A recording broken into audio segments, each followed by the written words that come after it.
Okay, good afternoon, everyone. It's 5 o'clock. Welcome to our Committee of Adjustment meeting for August. For everyone's information, we will generally deal with each application according to the order on the agenda. Extra copies are available on the back table. Anyone present who wishes to speak in support or against an application, as well as anyone with questions or concerns, will have an opportunity to speak. The committee will make their decision following each application. If there's anyone present who is not an applicant or an agent but is interested in the decision of the committee, you may file your interest with our Secretary Treasurer. Please list the file number, your full name, and mailing address. Copies of the decisions are automatically sent to the applicant and the agent within 15 days of today's meeting. Only the applicant, the minister, a specified person, or any public body may appeal decisions in respect to applications for consent or minor variances to the Ontario Land Tribunal. The decisions are final if there are no appeals 20 days after the committee's decisions. May I please remind everyone that we are being recorded. To mute your devices, as well as if you wish to speak to an application, please make your way to the podium. Ensure the mic is on. State your first and last name for the record. The first order of business is to determine if any members have any disclosures of pecuniary interest. Seeing none, have all the members received the minutes of the previous meeting, and are there any errors or omissions? If not, I have a resolution before me. Can I get a mover and a seconder? Moved by Phil, seconded by Tim. That the minutes of the Committee of Adjustment meeting held Wednesday, July the 17th be adopted as is circulated. All in favor? And that's carried.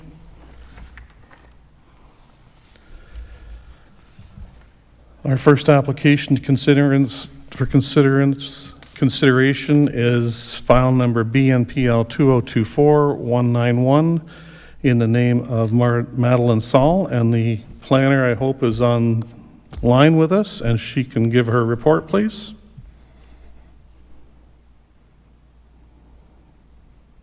Laura Lee? Yes, thank you. Through you, Mr. Chair.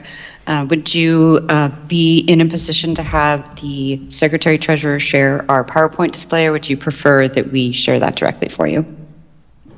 Yes. For her to share. For you to share. Okay. For me to share. Okay, thank you. I just wanted to provide that clarity. Laura Lee Spencer, Senior Planner with J.L. Richards and Associates, and we're assisting county planning staff with the Committee of Adjustment applications that you will be hearing today.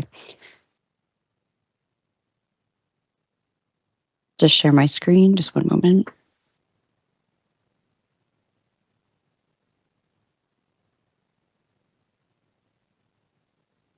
So the first application at hand is file BNPL 2024-191, last name Sell. This is a property located at 1310 North-South Walsingham Town Line Road in Langton. There's a land use official plan designation on the property of agricultural and hazard lands and zoning of agricultural A and hazard land HL. The purpose of the application is to sever approximately 0.66 hectares for the purposes of severing a single detached dwelling unit made surplus through a farm consolidation, and to retain approximately 73 hectares to be continued for agricultural purposes. The consent application is being reviewed concurrently with the zoning bylaw amendment application to rezone the proposed retained parcel to prohibit future residential use in accordance with not only the official plan, but the provincial policy statement requirements. A conceptual plan has been provided here to demonstrate the property in question and the land severance that has been requested. This would be the new severed parcel here with the retained land surrounding the lands. This is an existing driveway. A slight deviation to ensure the driveway is entirely encapsulated on the severed land parcel is requested. An easement for the purposes of access is further requested to ensure legal access is provided to the retained lands. Photos of the property and demonstration that signage has been placed in accordance with the Planning Act requirements to identify and notify for the property.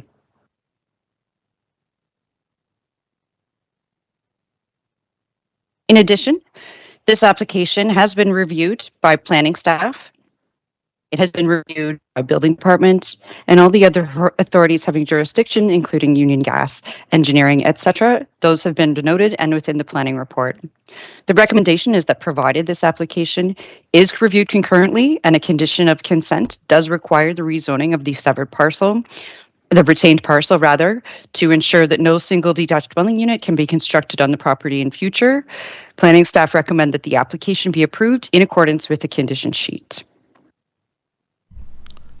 No comments from the public have been provided or received with respect to the application with concerns or support in that regard. So there's no further concerns from planning staff at this time. Unless there are members of the public that are present that wish to speak to committee, now would be the appropriate time to understand their concerns before moving forward to the recommendation list. Through you, Mr. Chair. Okay, thank you.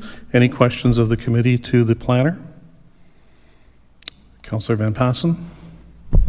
Yes, thank you, Mr. Chairman. One of the recommendations in the report is that the applicant pay a $500 parkland fee.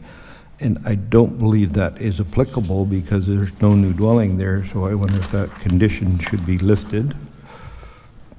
So I have a list of conditions on the back of the application or the decision, and items number 2, 4, and 11 have been flagged for removal, and that is one of them, the parkland dedication. The other one is an execution of development agreement to recognize the easement if required and determined by the Director of Public Works to recognize the normal farm operations in the area. That condition is captured in another condition, correct? I believe the condition underneath it. It's captured in condition number 5. Yes. And also the condition number 11, payment of the applicable fee to the issuance of a certificate of official, the stamping of the deed. I guess that is also going to be waived. So. Okay, that solves a couple of other questions. Okay. And I will make one comment to our planner. In the body of the report, you refer to Norfolk County as the County of Norfolk. We are a single-tier municipality named Norfolk County, but we are actually not a county. So it's one of my little pet peeves. Through you, Mr. Chair. Understood. Thank you for the correction. Thank you. Is there an agent or applicant present? Does the agent or applicant have anything to add? He indicates not at this time. He has nothing to add.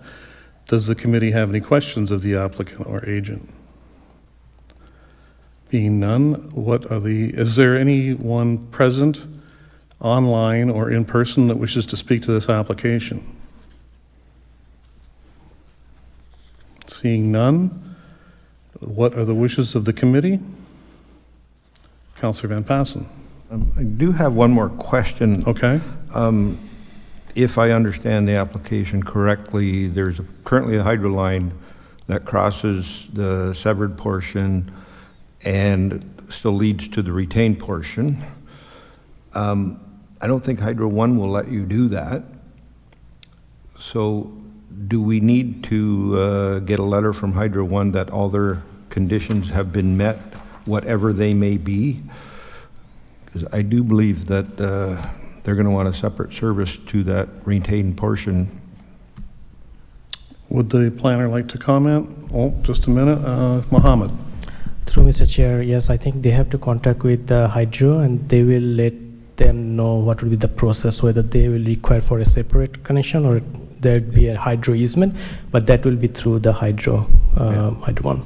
But that's my question. Do we need to add a condition that we receive the letter that Hydro 1's satisfied whichever way they want to do it? Through Mr. Chair, previously we did that. Yeah, if the committee wish, we can include that condition.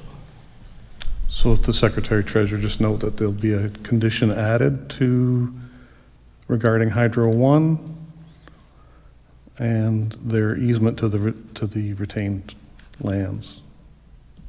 Does that capture pretty much what you're asking for? Just that Hydro 1's requirements Hydro 1's have been requirements satisfied. Have been satisfied, yes, Yeah. okay. You want me to?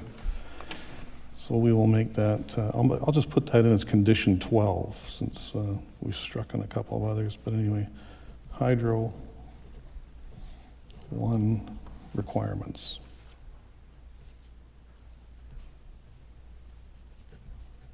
Okay.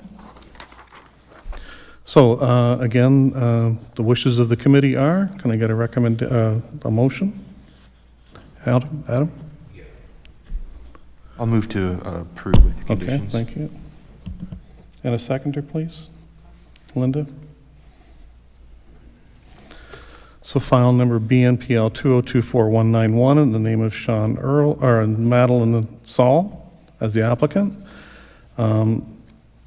This application is consistent with the provincial policy statement, complies with the policies of the Norfolk County Official Plan, and meets the intent of the zoning bylaw, and no public input was received and therefore has not been considered as part of this application. All those in favor? And that is carried.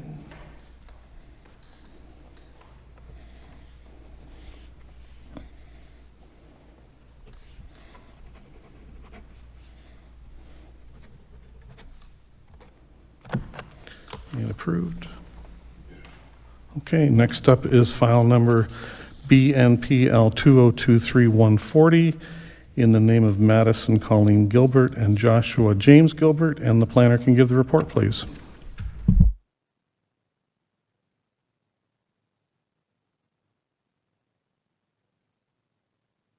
I'm sorry, you're muted, Laura Lee.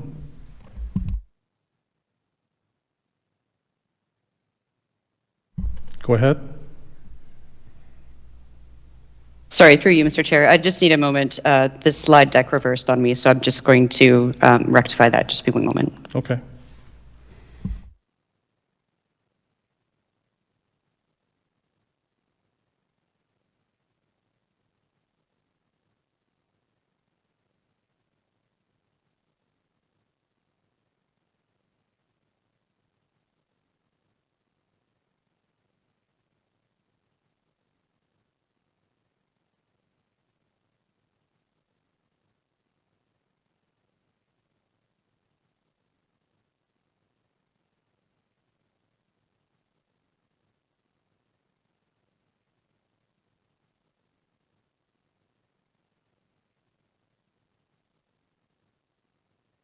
My apologies. Through you, Mr. Chair, we're now looking at the second application on the agenda, being file BNPL 2023140 Young, located at 1946 East Quarter Line Road. The land use designation on the property is agricultural and hazard lands. Zoning is agricultural A and hazard lands HL. The purpose of this particular application is to sever 0.46 hectares, 1.15 acres for the purposes of a lot addition to the benefiting parcel. This parcel is described as a WAL Concession 11, Part Lot 19, Registered Plan 37R7332, Part 1, East Walsingham. I apologize, I did say, I do see an error here. It is 1986 East Quarter Line Road would be the receiving parcels. My apologies there. It's 1946 that is the parcel that's being severed to provide the lot addition. The effect of this application will create an enlarged parcel of land at 1986 East Quarter Line Road to rectify the encroachment of an existing swimming pool. Just as a note, and I'm sure the committee is aware, this is an application that has been deferred on 2 separate occasions, just based on legal and technical reasons and interpretation to define whether these prime agricultural lands can in fact be considered for severance for legal and technical reasons in accordance with the PPS and the official plan. As you can see here, this is a conceptual plan that shows the property. These are the retained lands. The lands that are shown here in this particular area are the lands that are being severed to encapsulate the swimming pool that exists on the property and has existed on the property since 1996 approximately, of which an affidavit was sworn by the installer of the pool at that time.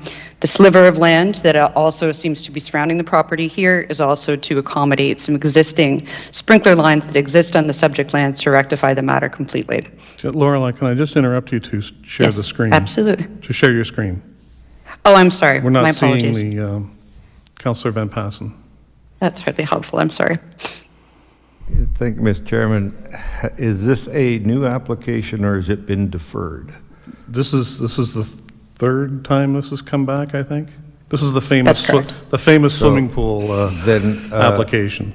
According to the rules, I have to excuse myself because I wasn't here when it was heard originally- the first time. So Oh. I will just sit quietly and ignore all my Okay. questions. So.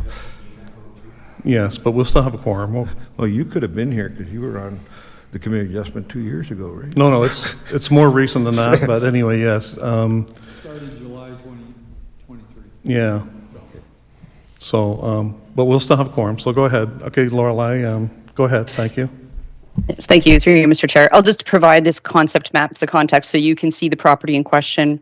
Obviously, this is the smaller parcel here that's going to be receiving the benefit of the severed lands to rectify the existing swimming pool on the property.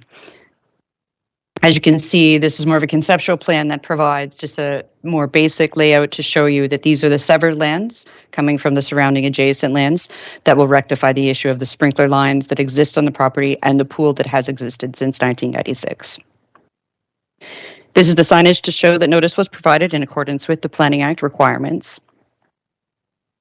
Our recommendation is that application BNPL 2023140 be approved, subject to certain specific conditions. Please be advised, in accordance with the planning report, that the application was circulated to all agencies and authorities having jurisdiction as required under the Planning Act. No comments of concern were provided to demonstrate that the application could not be approved. The recommendation with the following conditions comes from planning staff to support the lot addition. So receipt of a letter from Norfolk County indicating that the requirements, financial or otherwise, have been satisfied, including proof that property taxes are paid and up to date, and payment of any outstanding municipal taxes has been completed. Subject to the approval of a minor variance that needs to be required for deficient lot sizes for both the retained and benefiting lots as a result of this application. The receipt of proof showing that the acquired lands have been consolidated with the benefiting lands known municipally as 1986 East Quarter Line Road under PIN 501310108. Finally, that Section 53 or 5 of the Planning Act shall apply to any subsequent conveyance or transaction to ensure that the parcels remain consolidated. The solicitor acting in the transfer shall provide an undertaking in the following manner. In consolidation of the certificate of the official, they undertake to ensure that at the time of registration, the said certificate or deed, upon which time it has been afforded, that the name of the registered owner of the abutting lands to this is the same as that of the grantee of the said deed. Receipt of 3 copies of the registered reference plan for the severed parcel of land from the solicitor acting in the transfer. The receipt of 3 copies of the deed for the severed parcel of land, or if filing by electronic registration, receipt of the PIN printout and 3 copies of the transfer. That the solicitor acting in the transfer provides an undertaking to provide the Secretary-Treasurer with a copy of the first page of the receipted transfer upon the completion of the electronic registration. That the included conditions must be fulfilled and the certificate official for consent be issued by the Secretary-Treasurer on or before the lapsing date on which the consent will lapse. We have no further concerns with the application. As I stated, we do recommend the application be approved. There have been no comments received from the public to our knowledge at this time, but this would be appropriate if there's someone that wishes to speak to the application. Thank you. Okay, thank you. Is there an agent or applicant? Nathan?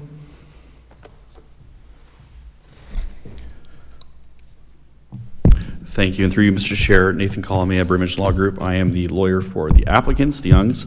Thank you very much to planning staff for their report. And we ask that the application be approved. The only request that we have is the condition for the minor variances. There's no question that the minor variance for the retained parcel is required because it's already undersized and we are taking a bit more land from it. So there's aggravating that deficiency. No question there, but our position is that there should not be a requirement for a minor variance for the benefiting lands, because yes, it's undersized, but we are relieving part of the deficiency, and most have never had it this way here in Norfolk County, where when you're relieving part of the deficiency, a minor variance has been required for that as well. So we just ask that the condition be modified so that yes, a requirement for the minor variance of the retained parcel is appropriate, but not requiring one for the benefiting parcel. Okay, thank you. I'll just get planning staff to comment on that. Mohammed? Through Mr. Chair, I think the general practice from planning is always that when there is a minor variance happens, we try to clean up all the deficiencies, and that's the reason we asked for minor variance for both retained and severed parcels. So this is nothing new. We asked for many other applications as well. Okay, thank you. Nathan? If I may, if we could compromise, so again, no question about the minor variance for the retained lands, if we could just work in that a minor variance for the benefiting lands if required, and if we could allow for further discussion with the Director of Planning, and if that person would be in a position to waive that should he or she choose. Okay. Linda? I was just going to say that I'm in favor of at least adding if required, so that it can be discussed further, only because this applicant has spent a lot of time and money and been delayed for so long that I feel it should be granted. Okay, thank you. We'll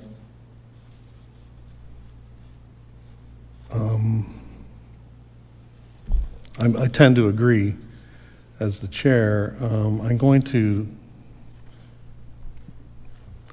Just add if required for the. make that as part of the motion. Right. Okay. So amend, which condition was that? The, It says, number 2, subject to the approval of minor variances for deficient lot sizes of both the retained and benefiting lots. And we just add to that line, if required? Would that be your wording? well, it would be subject to the approval of a minor variance for deficient lot size for the retained lot and benefiting lot if required. That's what I said, yeah. Yeah. Okay. So we can make that part of your motion when we get there.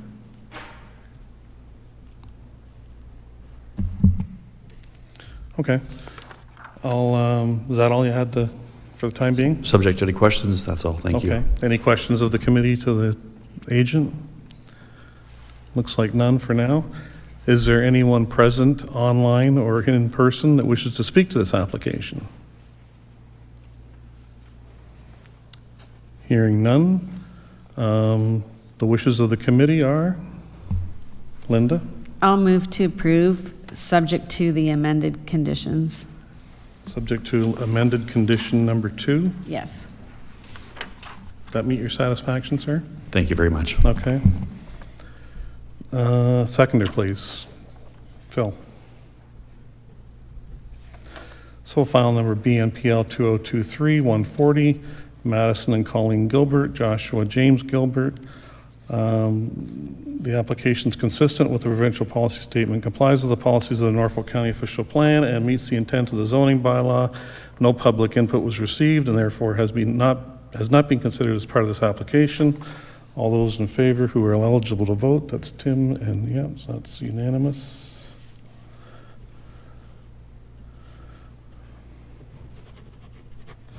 And that is carried. And just one quick comment, if I may. This has been a long haul. 3 times a charm. For everyone involved, and so thank you to staff and to everyone here for your consideration and the approval. Thank you. Well, thank you to you and your client for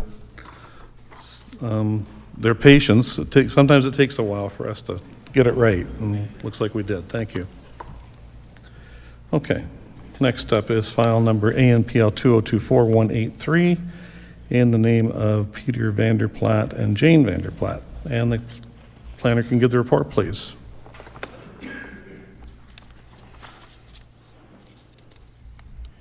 Yes, thank you. Through you, Mr. Chair. This is file ANPL 2024-183, Vanderplaat, located at 16 Ordnance Avenue in Turkey Point. Designation of the property under the official plan is resort residential. Zoning of the property is resort residential, RR. The purpose of this application is to permit a lot coverage of 30%, whereas 15% is permitted, and recognize the legally existing non-complying lot area of 0.09 hectares, and to recognize the existing accessory structure located within the front yard, where accessory structures are currently not permitted within the defined front yard. the effect of which will permit an addition to an existing seasonal detached dwelling unit. This is an overview aerial of the context map of the property with the subject lands located in this location here. And this is the conceptual plan that defines and shows the existing subject lands here as defined in red, and the proposed addition that is being contemplated by the applicant as a result of this application. These are photos of the property demonstrating that signage was also placed in accordance with the property as required under the Planning Act. Application recommendation is that the application be refused, which I will elaborate further with in a little bit more detail to provide committee with sufficient information in that regard. In accordance with Section 45(1) of the Planning Act, the requested variance does not meet the general intent and purpose of the official plan. It is not considered for the appropriate for the development of the area. I'm going to just stop sharing my screen for a moment and just provide further context so that committee is fully aware of the concerns related to this application at this time.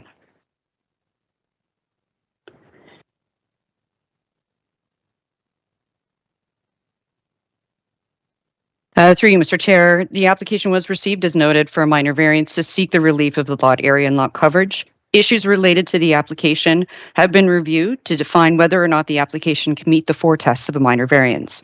In accordance with the Act, the application must meet all 4 tests in order to be approved for a minor variance application, and unfortunately this file has failed to meet 2 of those 4 tests. I will elaborate further where those concerns lie at this point in time. We're not able to recommend approval of the application because it does not maintain the consistency of the PPS and does not conform with the official plan. Section 3(5) of the Planning Act states that a decision of council shall be consistent with policy statements issued under the Act, including the provincial policy statement. The application does not maintain the general intent and purpose of the official plan as it does not conform specifically as noted in the planning report to Section 7322B and 7322D of the official plan, failing the test for whether the maintenance of the general intent and purpose of the OP is maintained. The application has been deemed to maintain the general intent and purpose of the zoning bylaw, and there are no concerns related to this test with the application at this point in time. The question of whether or not the application is desirable for the appropriate development of the land, building, or structure has become an issue noted by staff. No safe access can be demonstrated as appropriate for the subject property and existing and proposed seasonal detached dwelling unit. The existing and proposed development are not consistent as a result with the provincial policy statement. These policies are in place to ensure that development does not occur in areas which pose unacceptable risks to public or property. Therefore, the application is not considered desirable for the appropriate development of the land. And the final test is whether or not the application is considered to be minor in nature. Planning staff have no concerns whether the application is considered minor in nature. However, at this point in time, on the basis of the comments and the 4 required tests to be met, failing 2 of those tests, the application is recommended to be refused. No comments from the public have been received at this time for the application. Consultations were requested from local Indigenous communities, Hydro One, Union Gas, Canada Post, Norfolk County GIS, Norfolk County Fire Department, the Long Point Region Conservation Authority, Norfolk County Development Engineering, and Norfolk County Building Department. Planning staff recommend that the failure of these tests that the application be refused. No further information has been provided at this time for members of the public, as I previously stated, but now would be an appropriate time if someone wishes to speak in regard to the application. Happy to help. Thank you. Thank you. Any questions of the committee to the planner? Not at this time. Is there an agent or applicant present?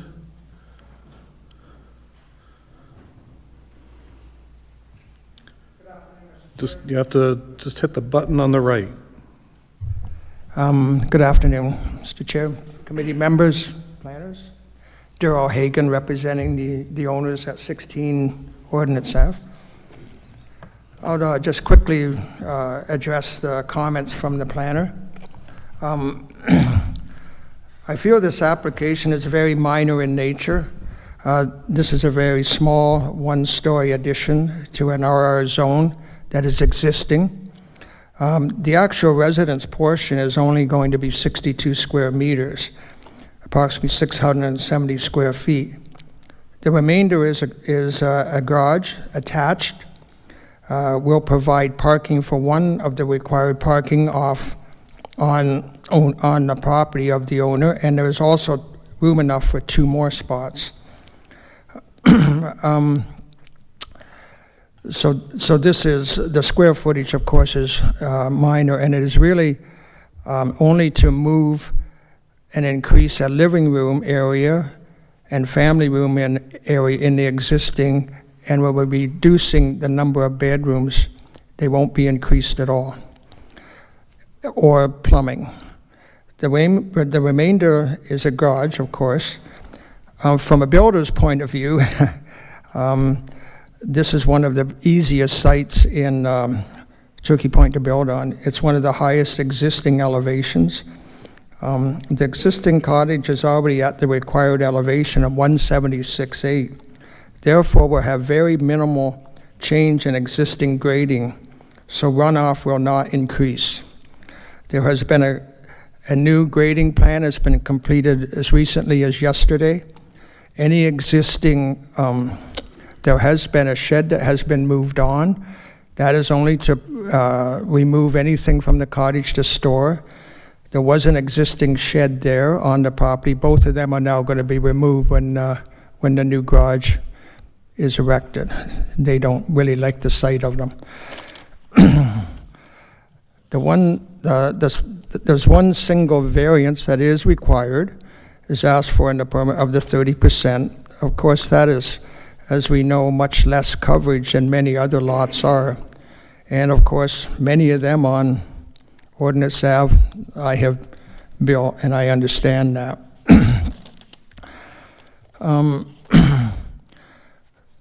We have also addressed the driveway runoff issues. I guess it's a personal feeling. There will be no hard surfaces on this driveway to street. I have in the past expressed to Norfolk County and Long Point Conservation, one of the biggest problems we have down there is not the building coverage, it's the driveway coverage afterwards. Heavy rains will run that water quicker than it will from the lake onto the streets, and that creates flooding. I have built 8 other projects on Ordnance Ave, and I have seen it very often, of course. I'm just completing number 1 Ordnance Ave, which is on the corner, that project now, and everybody knows that's a pretty low spot. Actually, it is the lowest spot in Turkey Point, and we understand runoff. We worked in it all winter.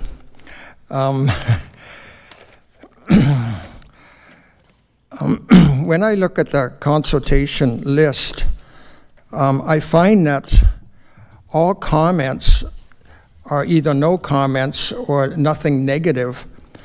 I did take it upon, I guess, myself to reach out to the indigenous communities because I like to understand where this might go in the future. The lady I spoke to there that is head of the indigenous and planning, she agreed to attend to this property, and she also looked at 3 other future properties that I'm proposing on. And she was a great person to deal with, Tanya Hill Montour. And when she was completed, she says, Daryl, you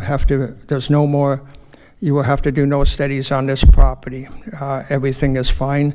And I do have that in an email that I did send. So just out of interest, I guess, maybe for everyone, that's what the outcome was. And when I look at Hydro One, Union Gas, everyone else there, Norfolk, and of course Long Point did comment. Of course, that's to be expected, of course. Norfolk County, the one thing that they are asking, of course, those will be all met. We've always tried to meet all requirements on every one of our projects in Turkey Point. You don't get to stay there very long if you don't. So planning, building, Long Point Conservation, I try to always meet the requirements on my property. I'm not able to meet the one, I feel that the coverage, the 2 items that the planner did mention, the lot coverage is very minimal, no different than everybody else has had. I do feel that the access and egress problem, I don't feel that's really my problem. We have been talking about that for 25 years down there, and I feel that the county has addressed this properly in 2017, and I know you've crossed that path here many times before. So I feel that the two important ones that I can meet, I have done all those requirements that's required on my property that I represent. I can't do that on county property. Unfortunately, that's not my that's not what I have to do, to be honest. So that's sort of how I see this project. And again, I appreciate your time and thoughts on it. So if there's anyone here to object, I would try to answer their questions too, if you wish. And I'd just like to thank everybody for their time, and I will answer any questions, Mr. Chair, if you wish.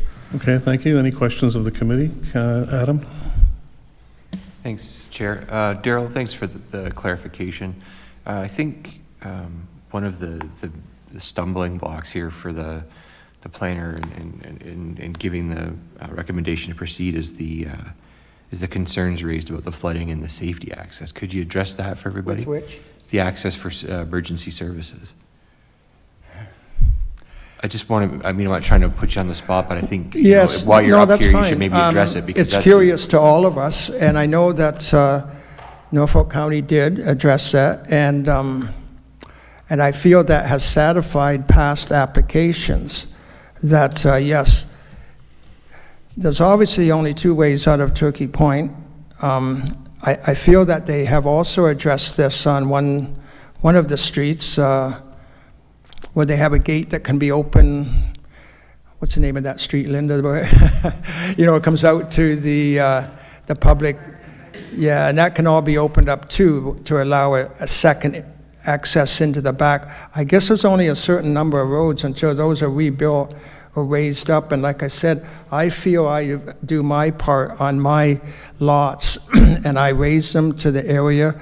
I try to create minimal runoff. Hopefully no more than there has. The one at number 1 now, the property is never what people think. We have left all the areas lower than the road. We are just doing the retaining walls now, and we are not coming past the property line. And those retaining runoff areas are still remaining after that new project. I feel that there's not a lot of them do it that way, but I feel that's important until the roads are addressed, I guess. So I'm sorry I can't answer those questions, Adam, but that's all I can say. Yeah, thanks, Daryl. I guess I don't really have any objections to what you're proposing. It's just that is something that was flagged, and I wanted to know how you sort of responded to that. So Yes. Thank you for that. And I would expect that to have been listed, yes. It's pretty hard to say, no, there's nothing. There is, and it needs to be addressed, yes. Okay, thank you. Councillor Van Passen? Yes, thank you, Mr. Chairman. Through you, there is policy in place in certain zones that they don't seem to worry too much about it if the addition is 50 square meters or less. Right. And here you're talking about 62. That's the residential portion, Yeah. and the garage is to buy parking, yes. But of course, there's many other examples, and I've certainly got them much larger than that. And any new builds obviously are. Yeah, but and that's the 50, But yes. 50 square meters of habitable space. So that's not including the garage. So, would it be possible to redesign the plans that it came in at 50 rather than 62, or is that just doesn't fit the design of the house? Of course, anything's possible. I guess I did have a pre-meeting before this, and I won't go into any of the details other than I usually would never apply unless I get, I'll say the feeling, I'll use that word, from county staff that I meet ahead. And basically it was, well, that's a very minor deal this compared to others. So can I redesign? Of course. Anything can be redesigned. I feel that in the past we have not had to do that on many projects, but if that's what you're asking. You're asking me the question, can it be resigned? Of course, everything can be redesigned. That's not probably the owner's wish, but if that's going to be the committee's wish, then I'll have to leave it. Okay, thank you. Anybody else? Linda? I don't really have a question, but I'm just going to comment that I don't see how, like, 50 square meters is acceptable and 62 square meters is too big, because it's not going to change the issues with access or egress, and it is what it is. And in terms of the lot coverage, 30%, that to me is a reasonable request. This committee has approved, I actually took some time today and looked up a few, and I'm sure there's a whole slew more, but 5 Ferris Street, 31.2% lot coverage. 11 Rogers Ave in Long Point, 41% coverage. 143 Cedar Drive, 34% coverage. 1 Pelham Street, and I think you did that one, Daryl, 44%. That one's a little bit different because I think they just replaced an existing percentage that was already there, but 30% to me is not unreasonable, and that's just my comment. Okay, thank you. Thank you, Linda. I do have a list from 2023 and 2024 that we won't bother We won't going bother with into. your list today. But there is, the majority of them are over this particular lot coverage, and Okay. I'll just state that. So. Okay, thank you. Let me continue on here. Yes. And I thank you for your presentation, and we'll see if anybody has any comments. Is there any member of the public present or online that wishes to speak? Please come to the podium now and state your name for the public record. Thank you, Mr. Chair. Nathan Colomé. I'm the lawyer for Teresa Livingston, the neighbor to the south. We have a few concerns, but one of the larger ones depends on some information from the applicant. So we'd like to know, before I tie up a few minutes of everyone's time, if the owners have obtained a release of the Hydro One easement from the property. So if the agent could answer that before I continue Okay. on, please. Can you address that, sir? Daryl? I'm sorry, I didn't. Do you mind? So, Do you yeah, mind, so Mr. the- Chair, through the chair? The question is that if the Hydro One easement affecting the property has been released or not.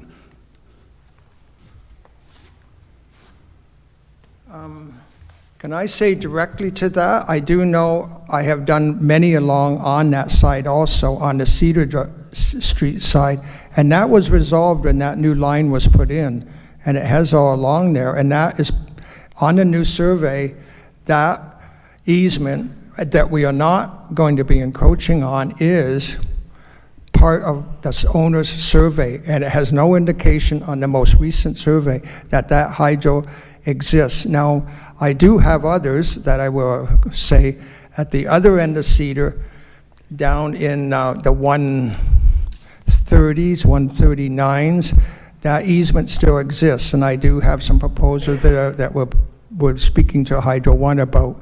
Generally, it gets resolved. They usually move poles and redo things is how it's been resolved. This was not asked, and Hydro One has had no comment on here. So I assume they have seen this and see what we're doing. They've seen the proposal, or they would have commented on it, or they would have approached me. So I feel there has been no comment on it. So that tells me I don't need to speak to them. Okay, let, Because that line was moved the winter of three winters ago. It was all moved out onto Cedar Drive, and it was a very dangerous line. I worked under it at times. okay, we'll let this gentleman continue for a second. So if I may have your indulgence, I'll just proceed, assuming that it hasn't been.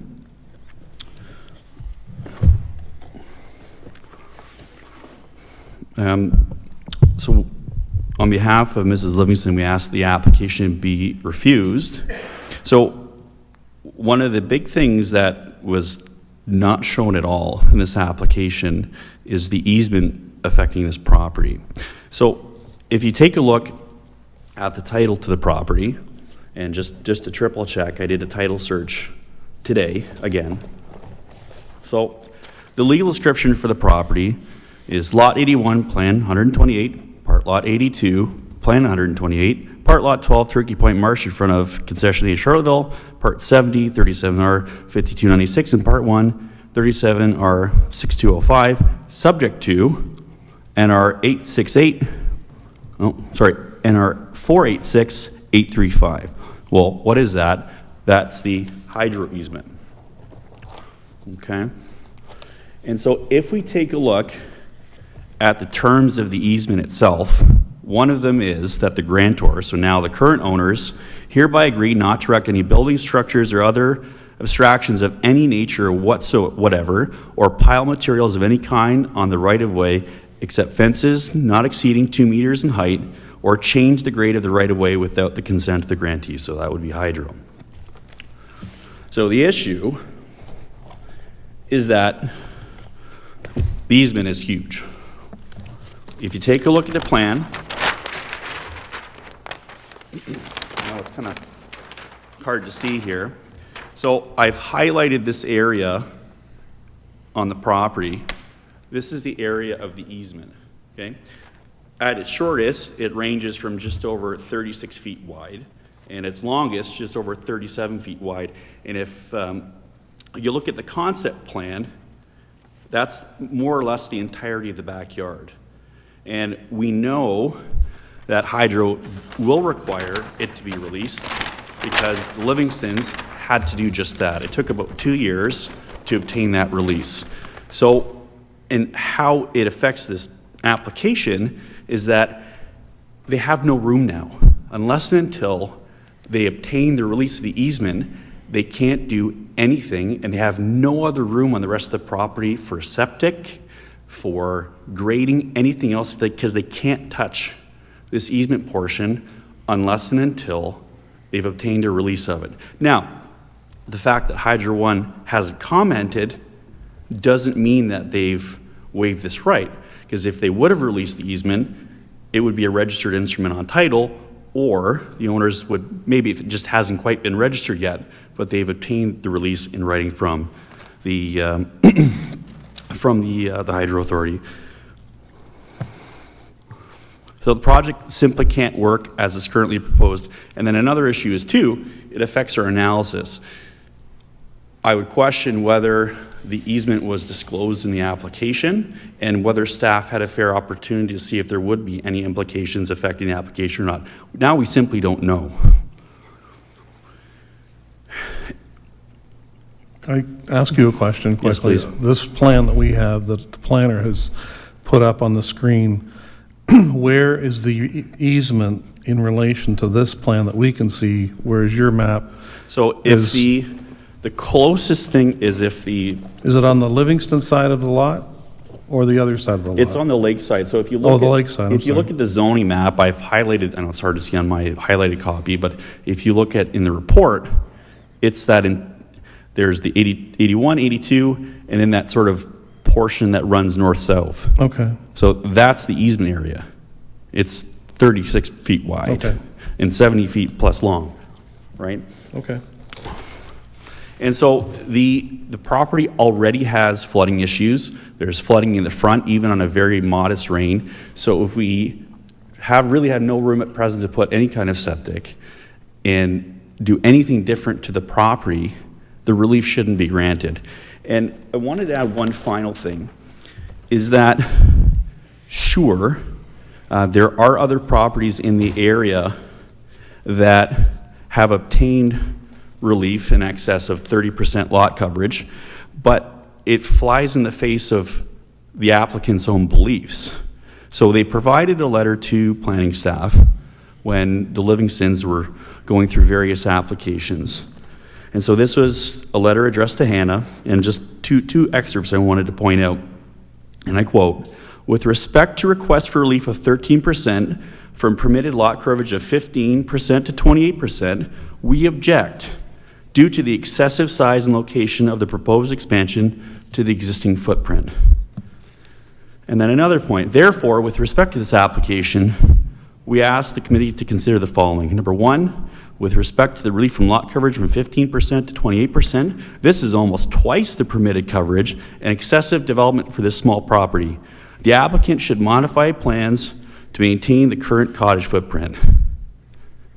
So, you know, relief for me, but not for the, I mean, this is, you know, highly inappropriate that for someone else, their neighbor, it's inappropriate, but for us, when they're asking for more, somehow it's appropriate. So for all those reasons, but primarily with respect to the easement, we ask the application be refused or at the very least be deferred so that the owners can clear up the issue with hydro, staff can consider it in full, and then, you know, a full consideration of the application can be had. Okay. Thank you. Thank you. Linda. Hang on, Nathan. I'm sorry. Not a question, but just on the drawing that was attached to the report, because I think I have kind of an idea of where the easement is, but the existing cottage and deck extend out further than what the proposed addition does. And the proposed addition, including the deck, don't go past the actual cottage part.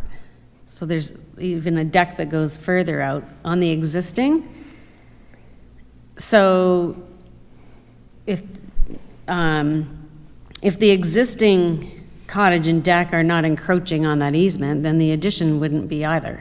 It's not so much a question of the encroachments, it's a question of the grading that'll be required. So again, the applicants have obtained a new grading plan. Well, has that grading plan taken into account the easement? We just don't know. That's part of the problem, and that's why planning staff is one of the things that I have to, whenever I'm doing a planning application, one of the questions is always, you know, is there an easement affecting the property? And then I go, okay, here we go. I have to provide more details, more work for me. And so that's the issue. If they would have been addressed, then we could analyze it and see. Now we have no idea. So part of this process is for it to be a public process, for it to be a fair appraisal of what's being proposed, warts and all. And one of the bigger warts dealing with the easement and how it may affect drainage, how it may affect other issues with respect to the proposal, we simply don't know. Okay. Anybody else have any questions of this individual? No? Okay. Thank you. Thank you, Nathan. Is there anyone else that wishes to speak to this application? Come on up, sir, and state your name for the public record.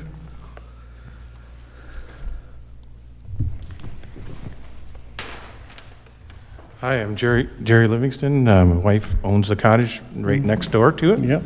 And to clarify there, Linda, if I could, the deck that you see in front of the existing dwelling is on the easement.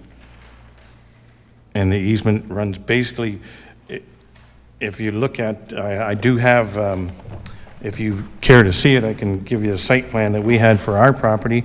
And it has a line that goes right through there where it starts. If anyone cares to see it, just give me a second here. Make sure I get the right one with the Ontario Hydro on it.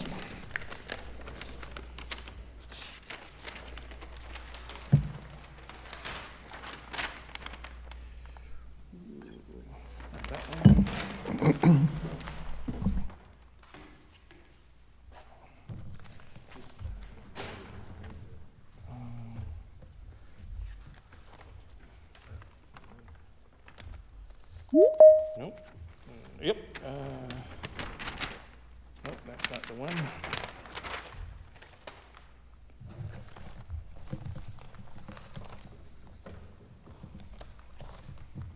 Ah, there she is. To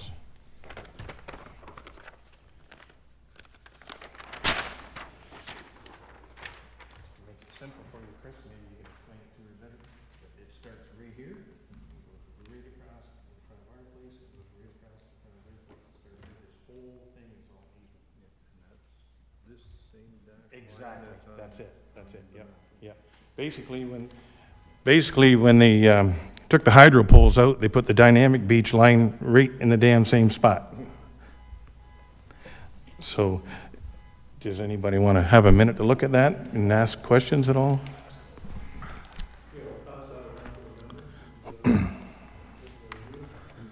We'll pass that around to the members and they can review it quickly.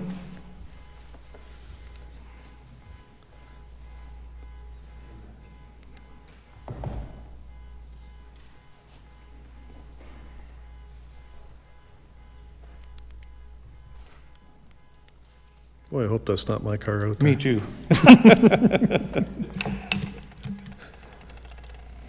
Oh, it was mine? Sorry.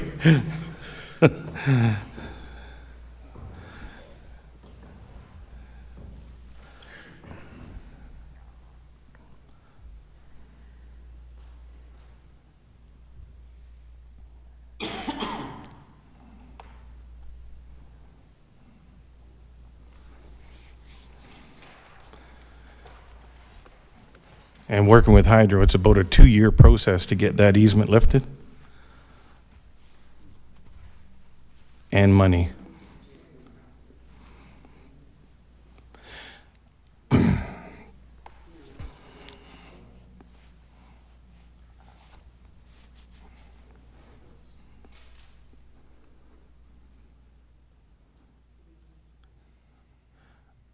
I can help you if you need it, Linda.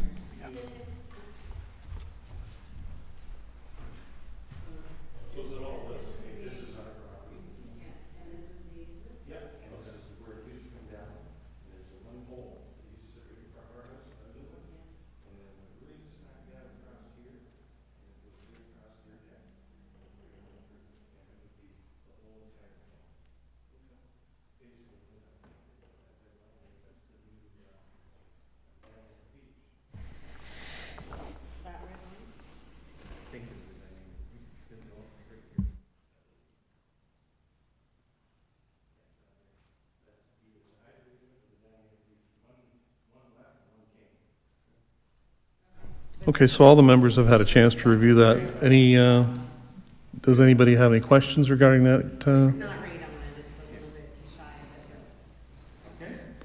Any questions of the committee to Mr. Livingston about that? None? Okay. Anything else, Mr. Livingston? Yes, with this easement here, when we first applied for our cottage, it was refused on the condition of us not having a hydro easement and or not having a release on the easement. The former planner, Hanny, recommended refusal because we did not have that release in place, and we did have it. She just didn't check it. So I would recommend the planners refuse it on that also.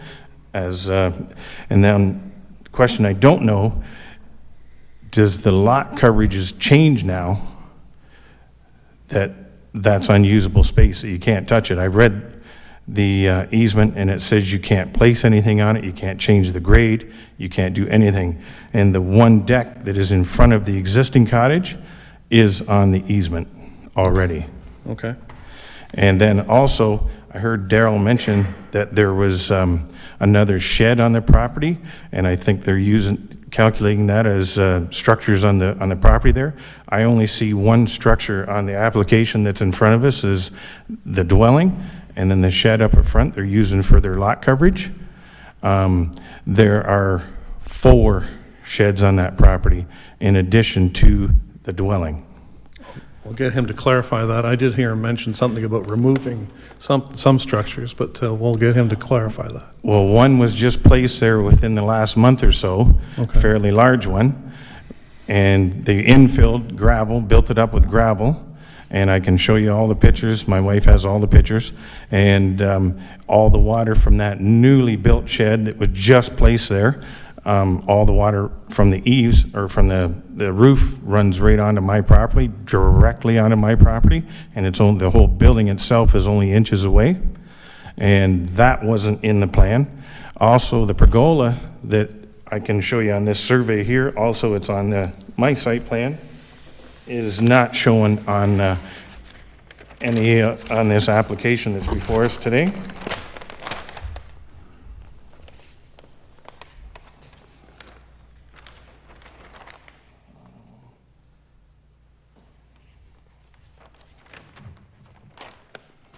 Maybe if the planner, Laura Lee, can you bring up the photos that you had earlier? Does it show the, This is my plan here, this is the main plan, you can through it.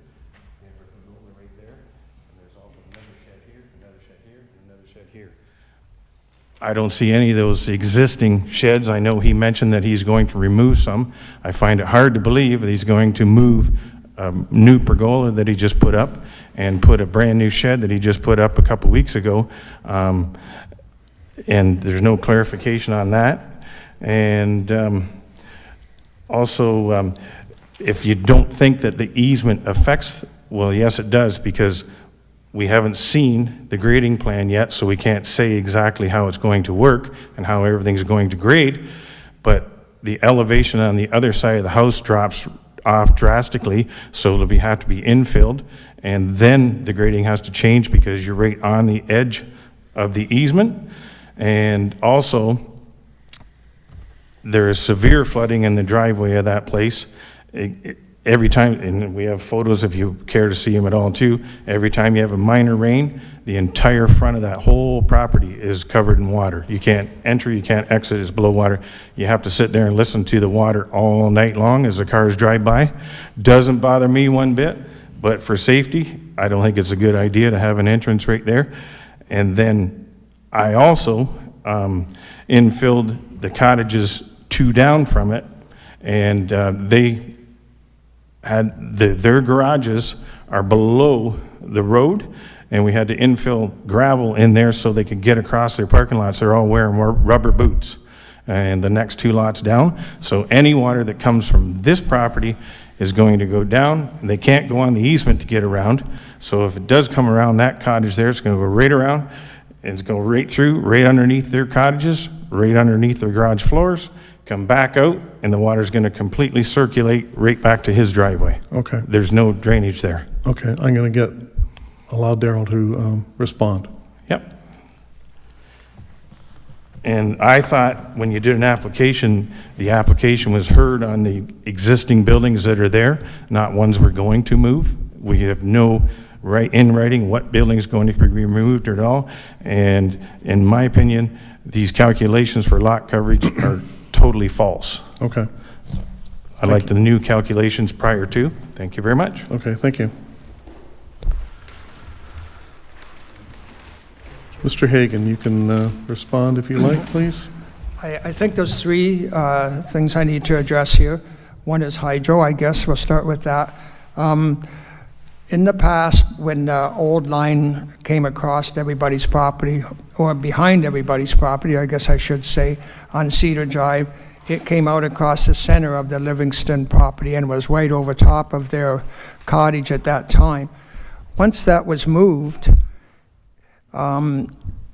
whether it was an assumption by everyone, and that's why hydro, I had spoke to hydro many times, and that was always an issue when I applied for a building permit, and I had to prove the distance away. Once that was moved, any of those permits I've got along there now and all along on Cedar Drive, they have never commented and just seem to basically don't care.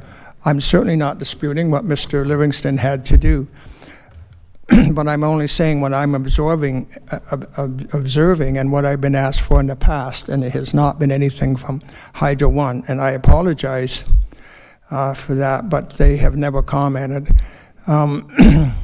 If you take a look on the issue of the water again, that has never changed. That has always been like that.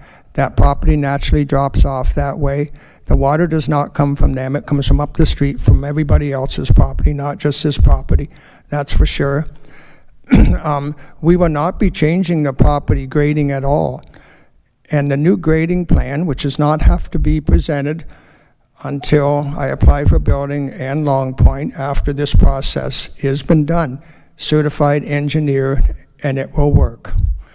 I think with the lot coverage, even on this map, because of, as committee member Linda commented, it is not, it is minor. If you look at the map, as Linda pointed out, you'll see that the addition is behind all structures. To the north, there's 2 existing cottages, been there a long, long time. They are out farther than our proposed.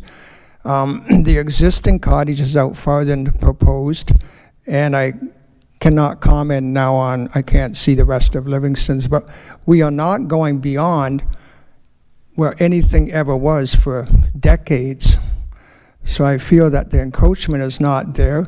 The septic system has been addressed. It is on the new plan and fits and has been designed by a certified designer, which I feel is a very important thing to be done on all these properties, because in the future, this is going to be permanent housing. We probably all know that. When and where, maybe long, long after or before I'm gone or whatever, but I think that holding tanks are gone. We now have a very well-performing filter system we're proposed, much better than we've ever had in the past.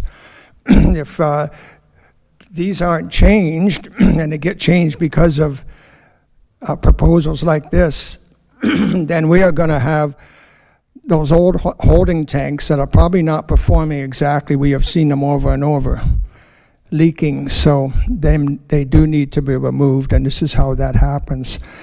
And we only have one minor variance, so that obviously tells us we are not encroaching on any side yards, any front yard. We are meeting all those requirements, parking, the things that I'm asked to do. And I apologize for not knowing more about the hydro thing, but it has never raised its head before on any of my projects. So that's the best comment I can give. I'm sorry. Okay, thank you. Anybody else in the committee have any questions or comments? Phil, turn your mic on, please. There we go. Through the chair, where is the septic bed, or where would it be? It's a holding tank. It's a holding tank. It is in between the cottage and Mr. Livingston's property, where his new property boundary line has a seawall on it. I can go into details on what I'm proposing to do with that. No, I just wanted a general idea of whether Yes. it's in the front or So towards the that will back be or- removed. I have a company called Stealth Environmental has attended the site. They are MOE certified and are going to remove that if it happens by MOE rules, and it'll be disposed of. It's a local company. They do pumping, they do installation, and they do removal. Ed Dove is Stealth Environmental, and he knows about this and registers this when he has it done. Okay. Thank you. Is there anyone else present that wishes to speak to this application, either here or online? Hearing none, thank you, Daryl. Mr. Hagan?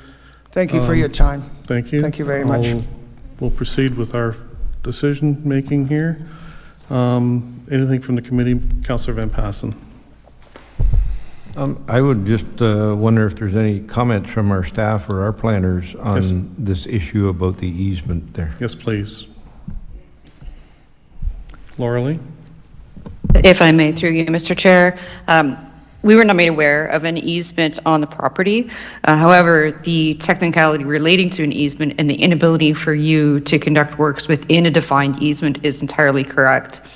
The issue coming from the planning report itself, outside of the easement issue, goes from the provincial policy statement through to the official plan with respect to the provision of safe access for times of significant flooding events, and that's in particular what this area is known for, which is a far more serious concern in terms of liability for Norfolk County at this point in time versus, determining whether that easement is. I would recommend, through you, Mr. Chair, that perhaps you would like to call the question to defer the application until the easement issue can be resolved, and then have the ability for committee to come back and make a decision based on the recommendation for refusal and determination on what, if any, that easement looks like to define the matter further for you.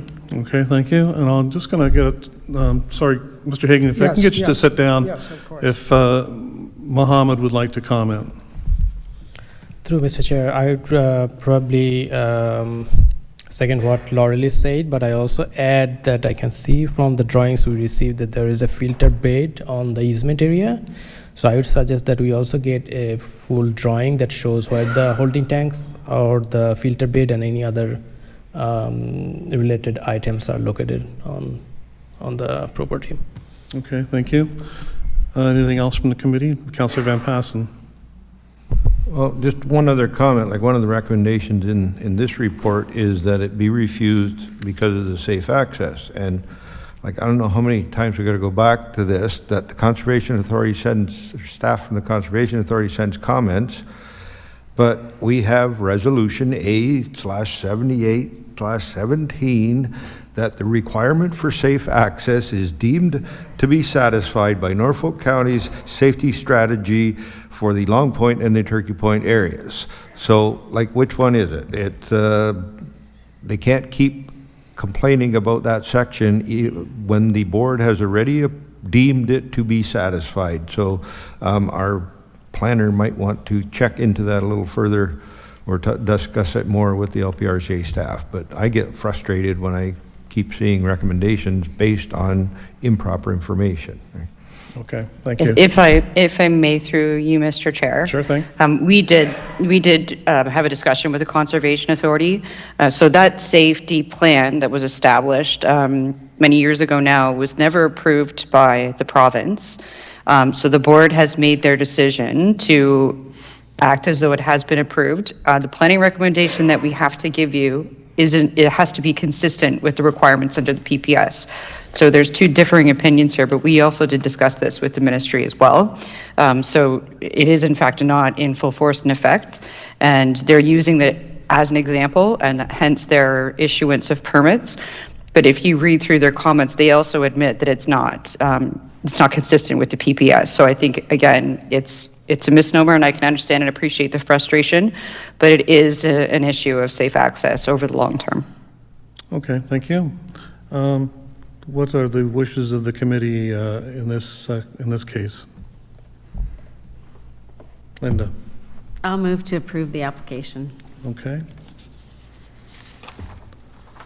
So Linda moves to approval. Can I get a seconder? Adam, thank you.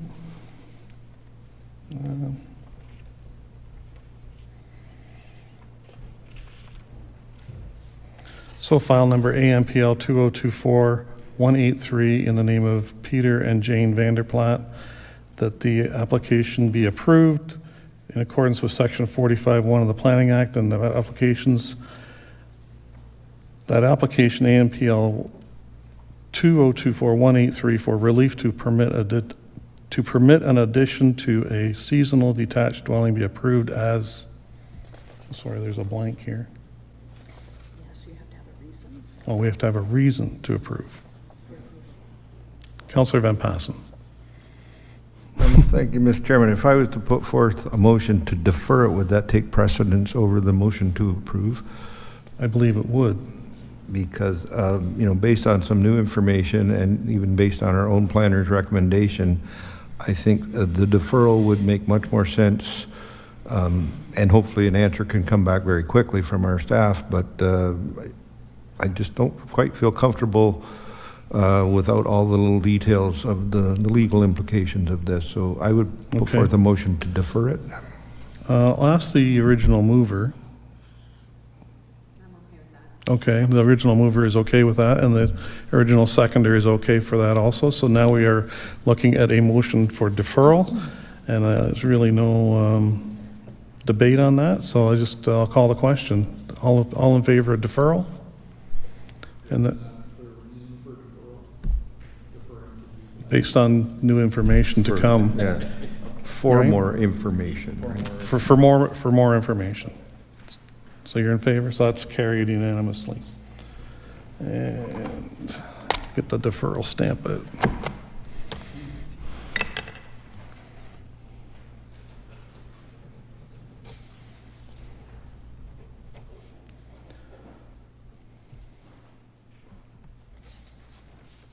So that's carried unanimously to be deferred. Thank you. Okay, and I don't know, that's the refusal one. Did I do that right? Okay. All right. Next up, file number ANPL 2024-182, Catherine Virginia Spencer. And the planner can give the report, please. Yes, thank you. Through you, Mr. Chair. Application ANPL 2024-182, Spencer, related to 15 Serviceberry Lane in Simcoe. The land use designation under the official plan is urban residential. The zoning of the property is urban residential, type 4, R4. The purpose of this application is to permit a reduced rear yard setback of 3.88 meters, whereas 6.0 meters is required, the effect of which will permit the construction of a screened-in sunroom to be constructed on an existing deck in the rear yard of the property. Again, this is the context map of the subject lands in question, denoted here. You'll see on the conceptual plan that this would be the location of the enclosed sunroom on the existing porch. This again being the subject lands and the existing location of the single detached dwelling unit at this time.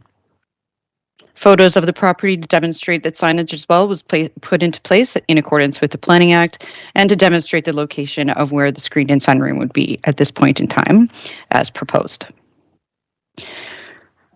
There's a recommendation for this application ANPL 2024-182 for relief to permit the reconstruction. This recommendation needs to be revised. My apologies. The recommendation for the construction of the porch would be approved to permit a reduced rear yard setback of 3.88 meters, whereas 6.0 meters is required. Comments have been provided from the Conservation Authority, in addition to all of those authorities having jurisdiction within Norfolk County in general, in addition to other application review and circulation to the public. Planning staff have no further concerns with the application. No comments from the public have been provided at this time in support or in opposition of the application. The application has been considered to meet all 4 tests of a minor variance and would be approved at this point in time with no subject conditions to be applied other than the obtaining a legal building permit prior to commencement of construction. Okay, thank you. Any questions of the committee to the planner? Is there an agent or applicant present? Anything to add? She indicates not.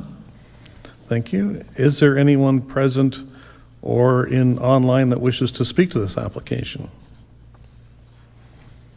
Seeing none, the wishes of the committee are, Tim moves for approval. And a seconder? Phil, thank you. File number ANPL 2024-182 in the name of Catherine Virginia Spencer. That application is moved to approve in accordance with Section 45(1) of the Planning Act.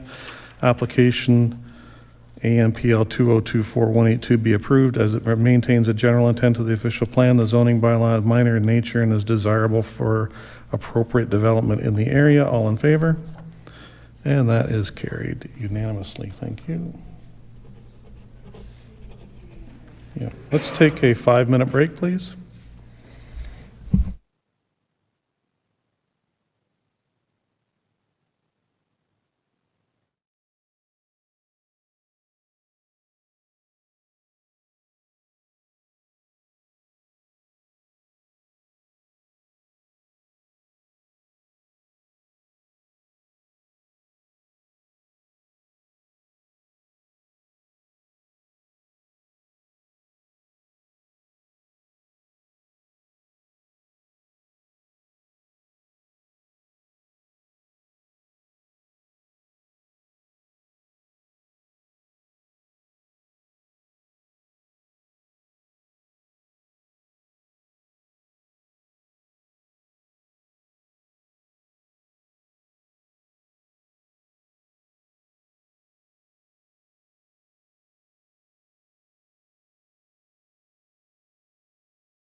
I am Mohammed from Norfolk County Planning Department. We get a lot of questions here, and this video series will answer some of those. What is site plan control? Site plan control is a tool that planners use to evaluate a proposed development to ensure the site features and elements such as walkways, parking areas, and landscapings, and many other technical features meet specific standards. For example, standards may include engineering design, sustainability, and universal accessibility for barrier-free access to the building or within the property. What do I do if I have submitted a permit and I have learned my property is under site plan control? If a property is under a site plan control, the first step is to speak with a planner. A planner will need to learn about what is changing about the lands, which may or may not require a site plan application. What is a site plan waiver? Sometimes the nature of a development is so minor that a site plan application is determined to be unnecessary. In this instance, a site plan control will be waived. If you have learned from a planner that it is appropriate to waive a site plan control, you can submit an application form with any required documents to the planning department to receive a site plan waiver. Do all lands require site plan control? Not all lands require site plan control. For example, single detached dwellings, semi-detached dwellings, and townhouses that are serviced and accessed from a public road. Agricultural activities or farm buildings also do not require a site plan control. Most new commercial, institutional, and industrial developments require a site plan control. A site plan agreement with the landowner may be required to ensure that appropriate standards are maintained during the construction period. To learn more about planning in Norfolk County, visit our website at norfolkcounty.ca/planning or contact the planning team at 519-426-5870 or 226 Norfolk, extension 1842, or email planning@norfolkcounty.ca. Thanks for watching.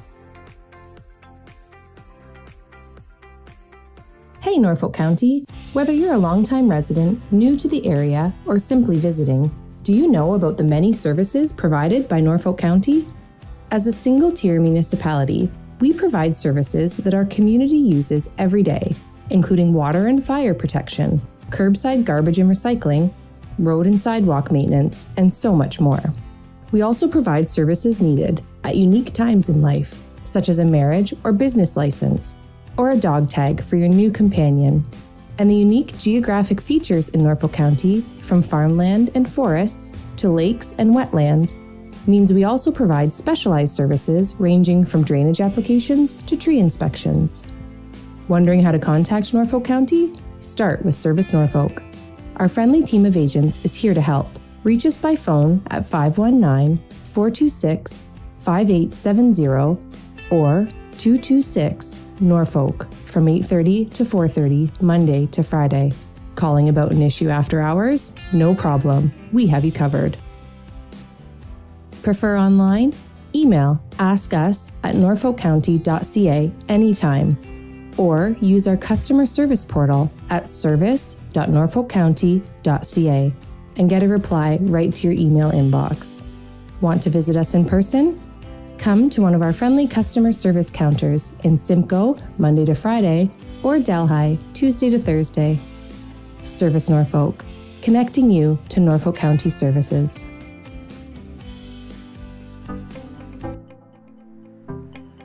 Hey Norfolk County, did you know that Ride Norfolk is now on demand?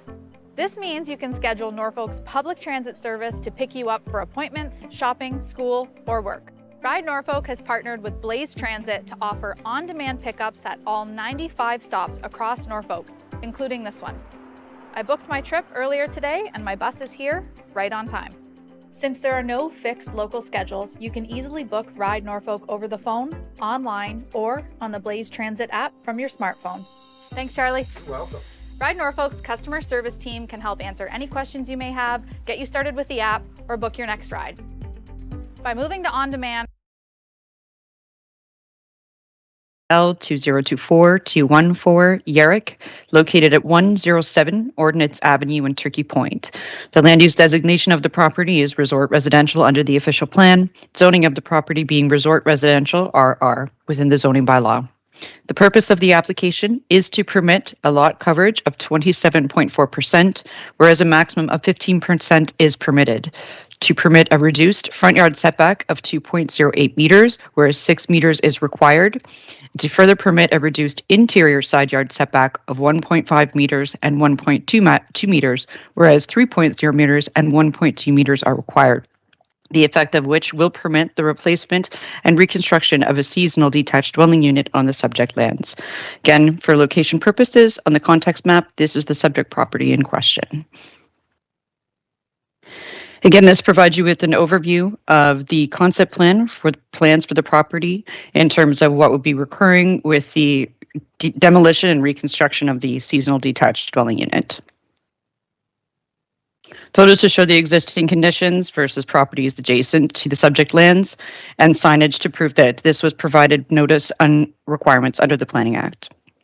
This is a very similar file to the one discussed earlier by committee, so I will provide some further context into the concerns related to this application now at this time.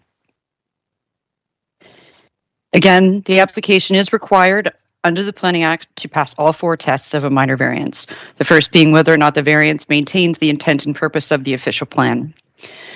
We're unable to recommend approval of this application as it is not consistent with the PPS and does not conform with the official plan, specifically Section 3.5 of the Planning Act stating that a decision of council shall be consistent with policy statements issued under the Section 3 of the Act, including the PPS. It is our opinion that the application does not maintain the general intent and purpose of the official plan as it does not conform to Section 7322B, 7322D, and 7322F of the official plan, again, relating to the concerns previously stated regarding access and significant storm events for safe egress and ingress. Second test being whether or not the variance maintains the general intent and purpose of the zoning bylaw. Planning staff, given the legally existing nature of the subject property's lot area, we're not anticipating that there would be any issues related to maintaining the general intent and purpose and have no further concerns with regard to this test in the minor variance process. The third test being, is the application desirable for the appropriate development of the land, building, or structure? Again, no safe access can be demonstrated as appropriate for the subject property and existing and proposed seasonal detached dwelling unit, and thus the existing and proposed development are not consistent with the PPS. These policies are in place to ensure that development does not occur in places which pose unacceptable risk to public or property. All land use planning decisions in Ontario must be consistent with the PPS. Therefore, the application fails the test in this regard and is not considered to be appropriate for the development of the land. And the final test being whether or not the application is considered to be minor in nature. The application does propose to reconstruct the residential vacation dwelling with a larger structure. The lot coverage is consistent with other nearby properties on Ordnance Avenue. The application, therefore, is considered to be minor in nature. Planning staff have no further concerns from the public that have been provided in writing or in comments verbally at this time. Consultations were requested and received from the local Indigenous community, Hydro One, Union Gas, Canada Post, the Norfolk County GIS Department, Norfolk County Fire Department, the Long Point Region Conservation Authority, Norfolk County Development Engineering Department, and Norfolk County Building Department. As the application fails to pass 2 of the 4 tests of the minor variance, staff recommend the application be refused at this time for the reasons stated within the planning report. Happy to answer any questions further as you see fit. Thank you. Okay, thank you. Anything from the committee to the planner? Is there an agent or applicant? Oh, I'm sorry, Linda, go ahead. I've just noted in your report, should the committee decide to approve the application, it is recommended that the following conditions of approval be applied. And it was my understanding, I've got 3 things here. My understanding that minor variances where the committee's not permitted to attach conditions. And also, condition 1 is that the applicant pay any outstanding municipal taxes.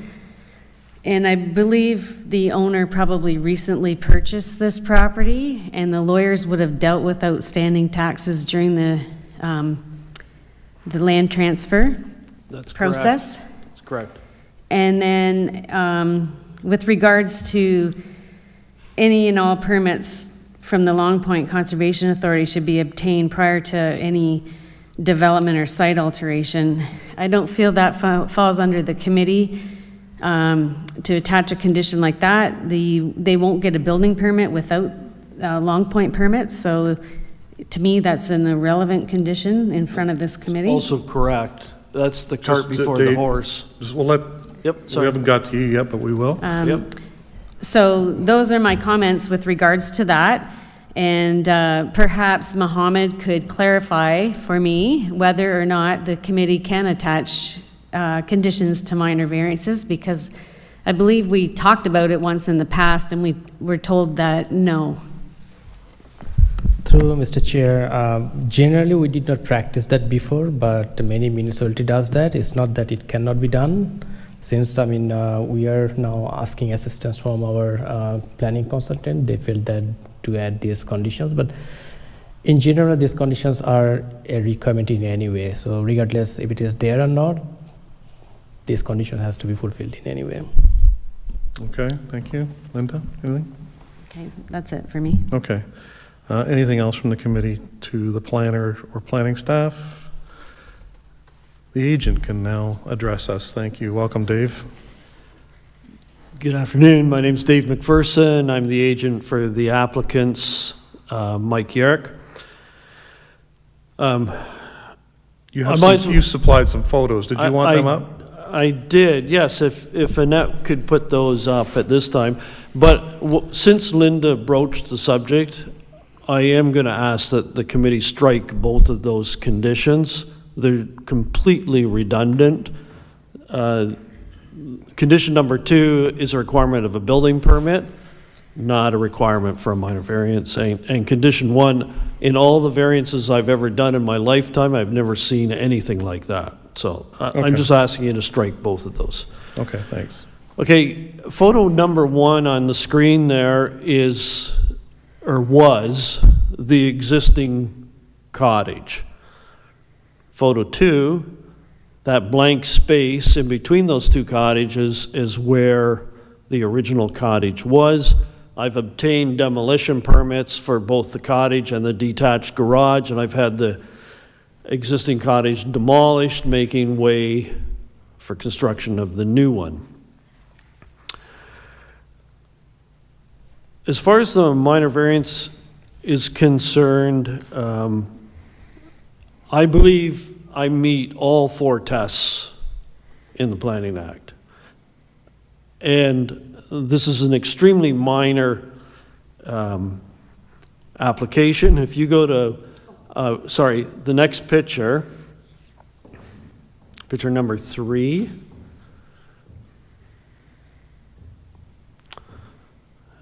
Okay, that's just to show the scale of the cottage to the north. That cottage was built and occupied last year. And this one is the next one north of that, or the white one was north of that. And if you can just zero back in on the, is there any way you can blow that up to just the cottage and not so much foreground? And that, if not, just go back there. That cottage, which is right next door to the one I'm representing, that cottage was subject to a minor variance application that was heard here in July of 2022. My application is for the same 3 reliefs that this one was. Coverage, only I'm asking for a wee bit less. Front yard setback, only I'm asking for a wee bit less.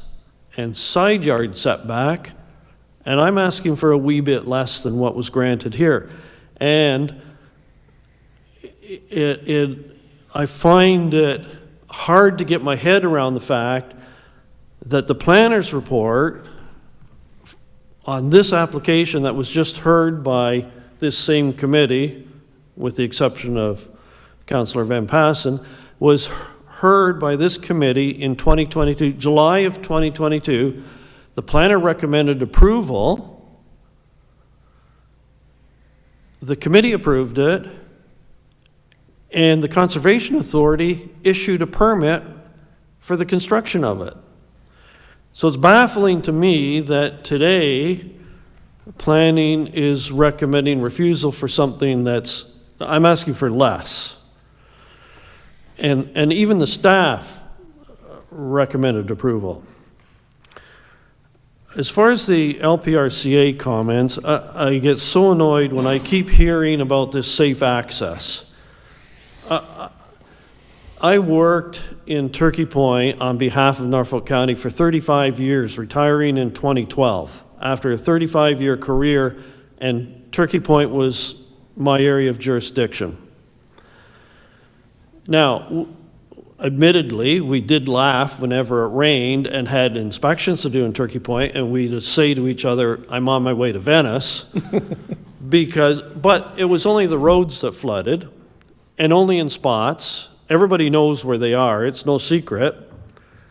But I drove a dinky little car, a Ford Festiva, it's about the size of a Mini Cooper.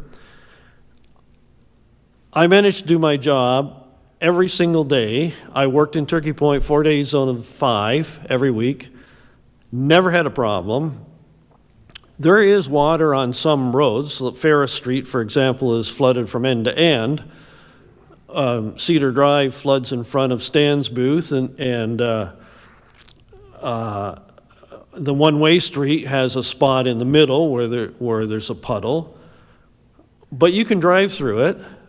To suggest otherwise is ludicrous. I was working in Turkey Point the day the Stanley Clipper sank, and the captain reported there were 19-foot waves, and yet I still managed to drive home from Turkey Point without drowning on the road. So this is just ludicrous. We all know that there's water on the road.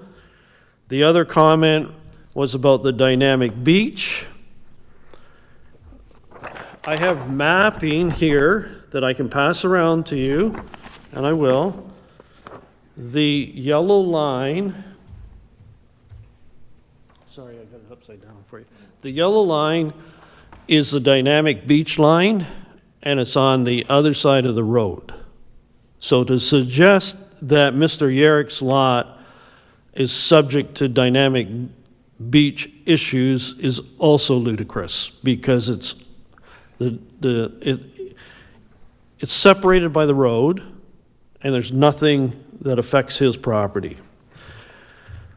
I also gave, in my application, I gave a copy of the architectural plan, so everybody knows exactly what we're doing. I gave a copy of the lot grading plan to show how this property is being developed. The ground floor elevation is above 176.8, which is the minimum required. There are no mechanical systems below that. And I also gave a copy of the septic system design. It's all appended. So both the planning staff and the LPRCA staff were well aware of that, and yet we get the same old comments over and over and over again. It's tiresome, really. In any event, I believe we've met all 4 tests, and I believe it's minor in nature. It's certainly, the 3 things I've asked for are less than what Wayne Mawhinney was approved for right next door 2 years ago. That's my case. Okay. I'm asking you to approve my application. Okay, Thank you. Thank you, Dave. Anything from the committee to the applicant, agent, Linda? Not to the agent, but I was going to ask Annette to put the photos back up. And at the risk of opening a can of worms. Oh, no. Okay. So, Turkey Point is a complete can of worms. yeah, So. but I just want to point something out. So both of these cottages were built fairly recently. They were, And yes. the one with the red SUV in the driveway, the blue or gray or whatever it is. Dave's correct, because that's one I did look up. They asked for 23.8% lot coverage. But what I want to point out is, can you see on the vacant lot, the hydro wires and the hydro pole in the backyard? Yes. These properties, I believe, do also have an easement. And I'm not trying to open a can of worms. It obviously wasn't an issue for these two homes to be built. They weren't required to remove the easement. They weren't required to do anything other than not build on top of it. Correct. Can I answer So that? I'm just, Okay. this relates to the last application. Sure. And that's the only reason I'm bringing it up. So there's no reason to remove the hydro easement, or as long as you don't build on top of it, then there shouldn't be a problem. But anyway, that's the last application and we've already dealt with it. But I just wanted to point that out. Okay, and if you look at my site plan, I show nothing on that easement. I show the easement. I show there's no development on the easement, not even the septic systems on the easement. And that easement is also the access. If you notice, both of those new houses, there's no garage. The garages are in the rear, and they're accessed by the easement. The easement's wide open, and everybody gets to their garage all along there via the easement. And in this case, I show a brand-new garage replacing, in one of my photos, you can see the detached garage is still there. It hasn't been demoed yet. Yeah. So, but it will be replaced, and they get to it via the rear yard or rear lane. Okay. Okay? Thank you. Councillor Van Passen. Well, there goes the can of worms, because if Hydro has an easement, that doesn't mean the neighbors all have an easement to use it to access the backyard. Because my question was going to be, where do you get the 2 parking spaces when a house is 2.08 meters from the road and only 1.2 meters on each side? Where do you park 2 cars? Well, everybody has access to that easement. The easement's not only for the hydro line, but it's to each other so that they can all drive to they all have rear yard garages. And if you look where that red SUV's parked, that's actually on the road. I think I've told. That's what I mean. I've told committee. All the houses down there are using the road allowance. That's right, because the road's not on the road allowance. It is on the road allowance. It's just all the way over to one side, that's all. Well, but what if the Norfolk County decided to get up one morning and wanted to move the road over to the other side? Half the decks are going to disappear off Ordnance Ave, right? They are, but you know very well Norfolk County's never going to do that. We can't even fix the potholes in there. No. Okay, I'm going to step in here because that's really, But none of that's again, really part of this application. They can't fix the How- drainage issues in Turkey Point. Does anybody know whether that easement is an easement in favor of Hydro 1, or is it a common access and registered on title for every one of the lots all the way at that end of Ordnance Ave? From what I've been given to understand, it's common access and hydro. Well, it might Because quite the be hydro common line- access, I've no doubt about that, but is it legal common access, or that's just the way it's always been down there? I was given to understand it's legal, but I can't prove that Yeah, to you. well- But I can tell you that Hydro does have plans to relocate their wires to the front and run a line of poles down Ordnance Ave. Now, if they were to do that, and one individual wanted to build a garage in the middle of that no longer an easement, how does everybody else get access to it? That's why I'm Well- concerned, so. That's why I'm suggesting that it's common access. I can't prove that to you yeah, right but- now, yeah, but we need I'm to know that. suggesting that it's common access. Why don't we stick to the Sorry. application at hand here? Right, And okay. not the possibilities of what Hydro 1 may or may not Yes, do. let's deal with today, Let's not deal with today. what Correct. ifs and might be's. That's right. Okay. Anybody else on the committee have anything for the agent? Okay.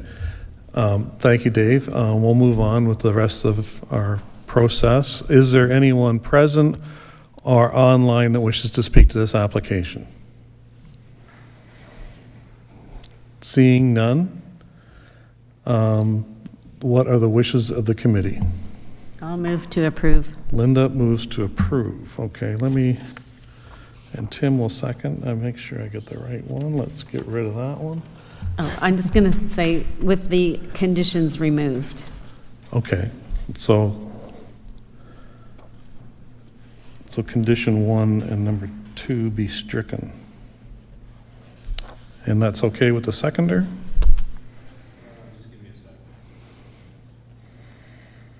So just briefly, that the condition is applicant pay any outstanding taxes, or that any of all permits from Long Point be obtained prior to any development. Those are the two conditions. Through the chair, that's the only two conditions? Yes. Then yes, I Okay. second. So that was moved by Linda, seconded by Tim, and Councillor Van Passen. Yeah, I just got to bring up the other side of it, that I cannot support this. There is no parking available if we grant total relief on the front yard. There's no room, not enough room from the road allowance to the end of the house in 2.08 meters, and there's no room on either side of the house to get to the backyard. So based on that, I would have to, I cannot support the motion on the floor. Okay, I respect that. Anybody else? I will call the question. All those in favor? And that is carried. And Councillor Berry, you're opposed? Okay.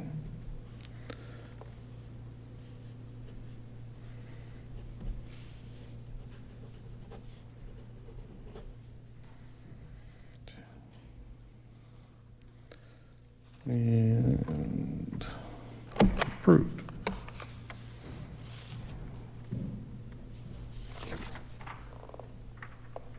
Okay, next up. Thank you. File number ANPL 2024-209, Cassidy Kent, and the planner can give the report, please.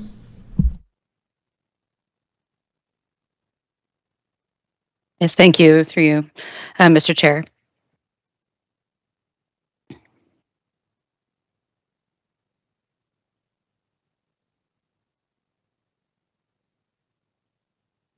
So this is file ANPL 2024-209, Robertson and Plum.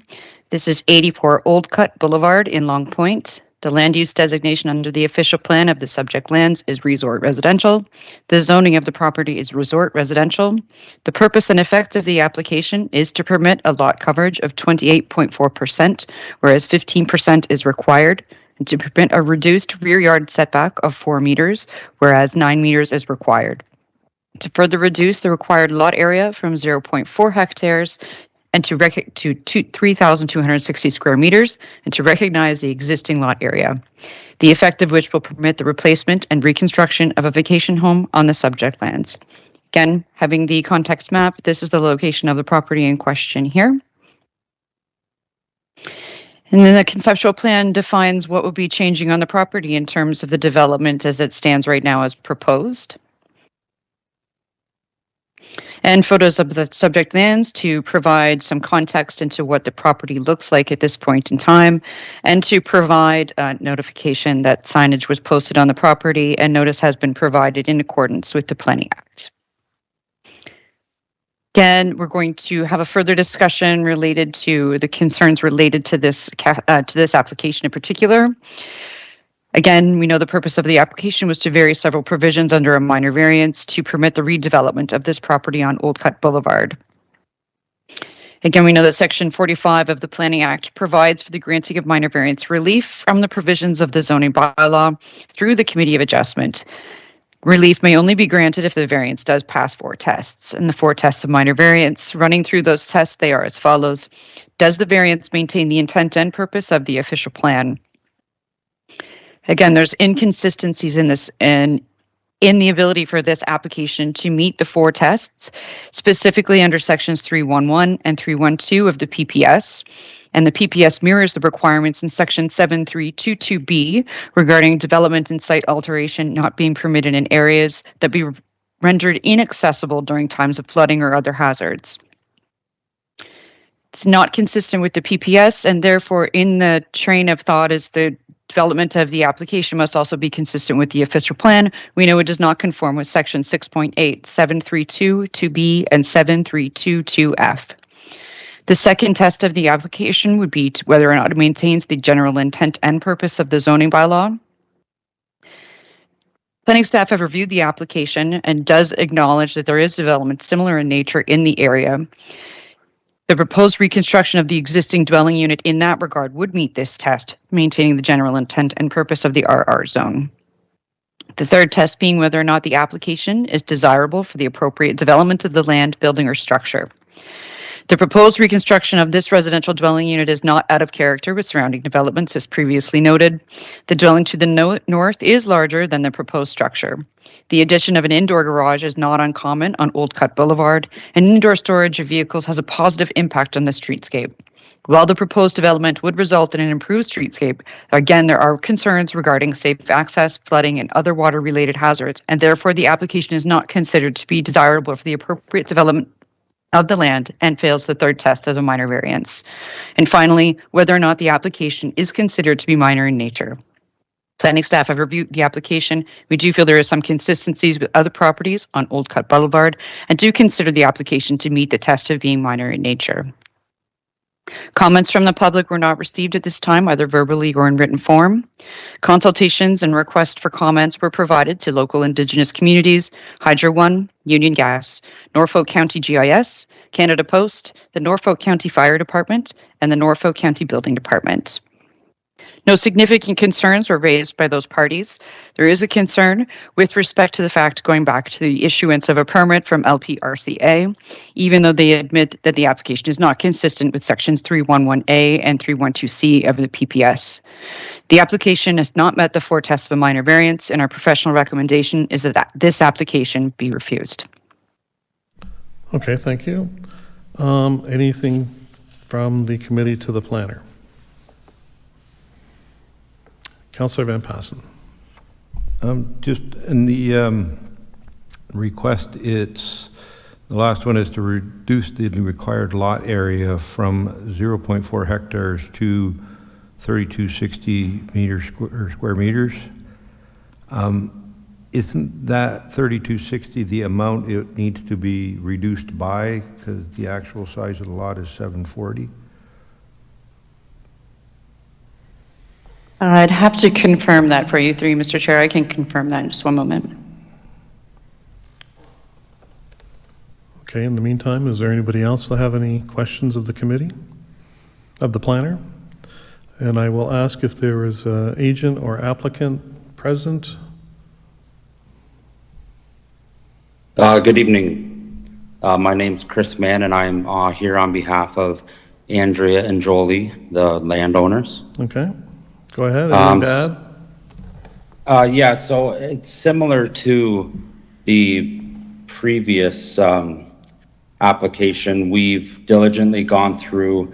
We have received the application and permit from Long Point Region Conservation Authority. The plan, we're going to raise the house up just to ensure everything is fine. Mechanical services are going to be brought up to the main floor. There's been no concerns of flooding, drainage on this site. There already is an existing driveway with great access. The driveway is simply going to be moved over. In part, this project essentially is adding a 1-car garage with some loft space to take advantage above, a front covered porch, and a rear deck. Okay, is that all? At this time. Okay, thank you. Any questions of the committee to the agent? And I'll ask the planner if she had a chance to clarify. Go ahead. Thank you. Through you, Mr. Chair. That is correct. My apologies for the error, but it's 740 square meters. Okay, thank you. Is there anyone else, is there anyone present that wishes to, or present or online that wishes to speak to this application? Hearing none, can I get the wishes of the committee are? I'll move to approve. Phil moves to approve. Okay, second, thank you.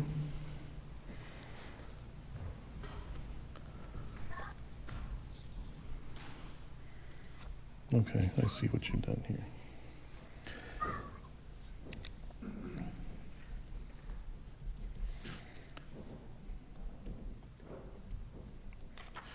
So file number AMPL 2024-209 in the name of Andrea Helen Plum. File number the motion by Phil, moved by Phil, seconded by Linda to approve. In accordance with Section 45(1) of the Planning Act, the application for relief to permit the reconstruction of a vacation home to be approved, subject to the following conditions. The applicant pay any outstanding municipal taxes. The scoped environmental impact statement be provided confirming there are no anticipated negative impacts on the adjacent provincially significant wetland and scientific interest. The implementation of any mitigation measures arising from the scoped environmental impact study, if any, is completed. All in favor? That is carried unanimously.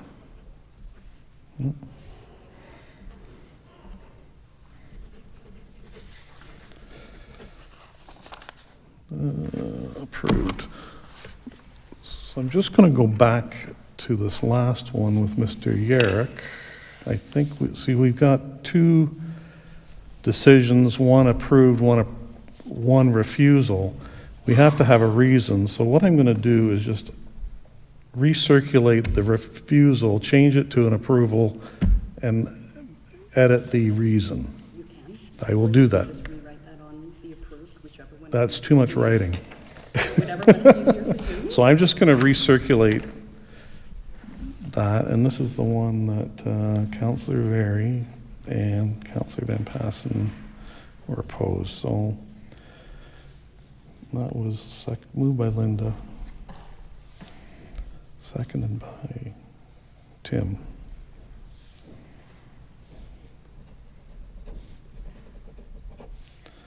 So we've edited the reasons.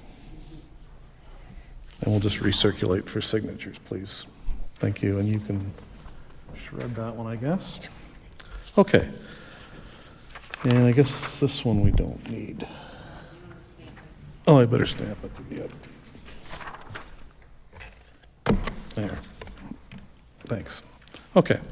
So now we have 8. You're presenting all of these together, Lorelei, correct? Okay. So I'm going to run through the numbers once, and I understand that if we do decide to, we have to vote on these individually, but you're going to present them together. So we'll start with file number BNPL 2024-198, 199, 200, 201, 202, 203, I gotta get them all. 204, 205, and that's it. And you can go ahead and give your report, please.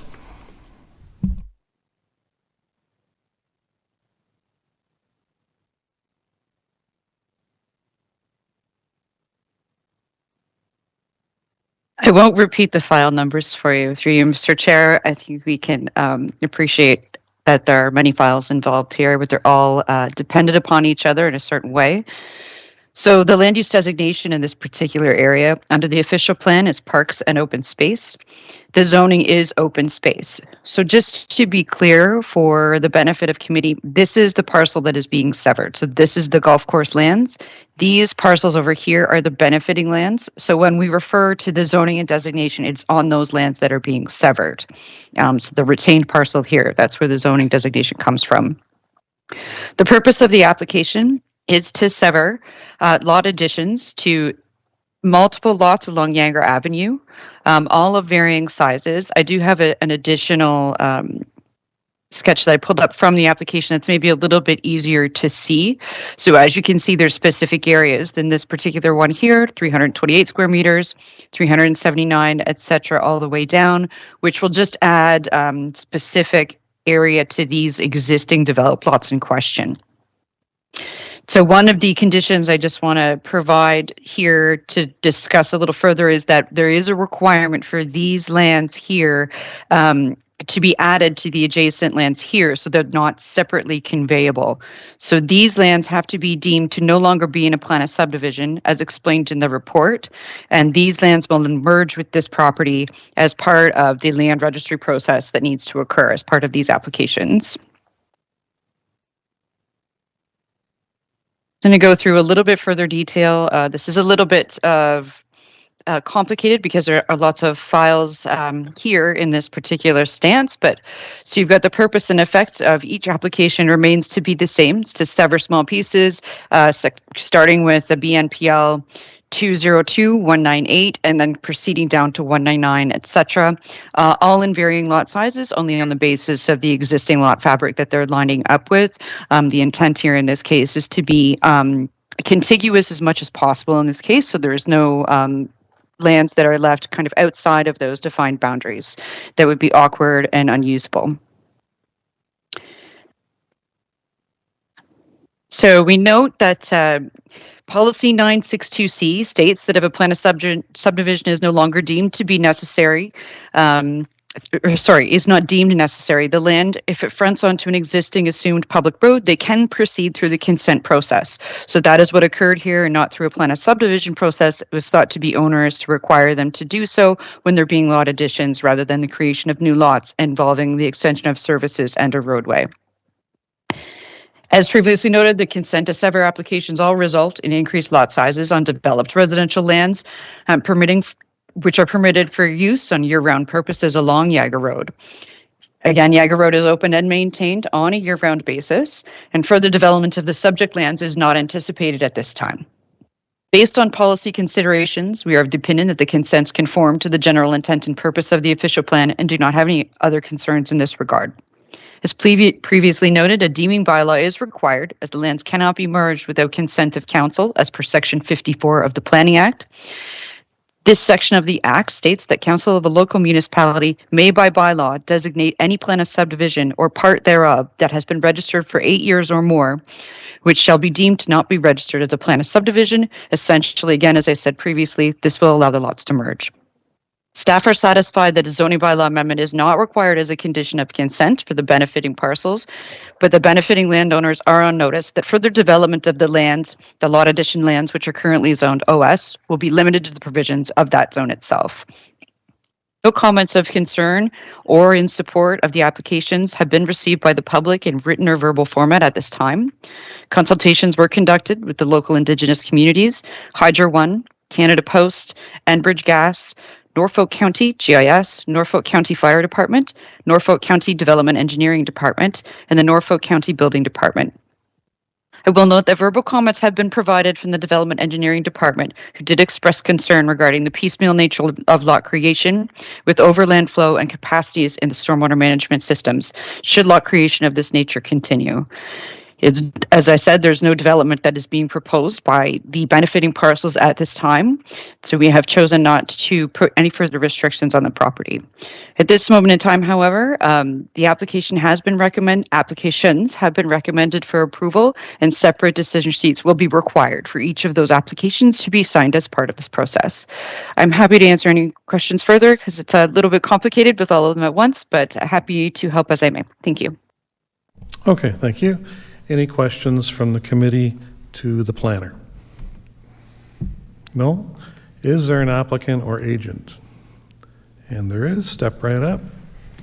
State your name for the record, please.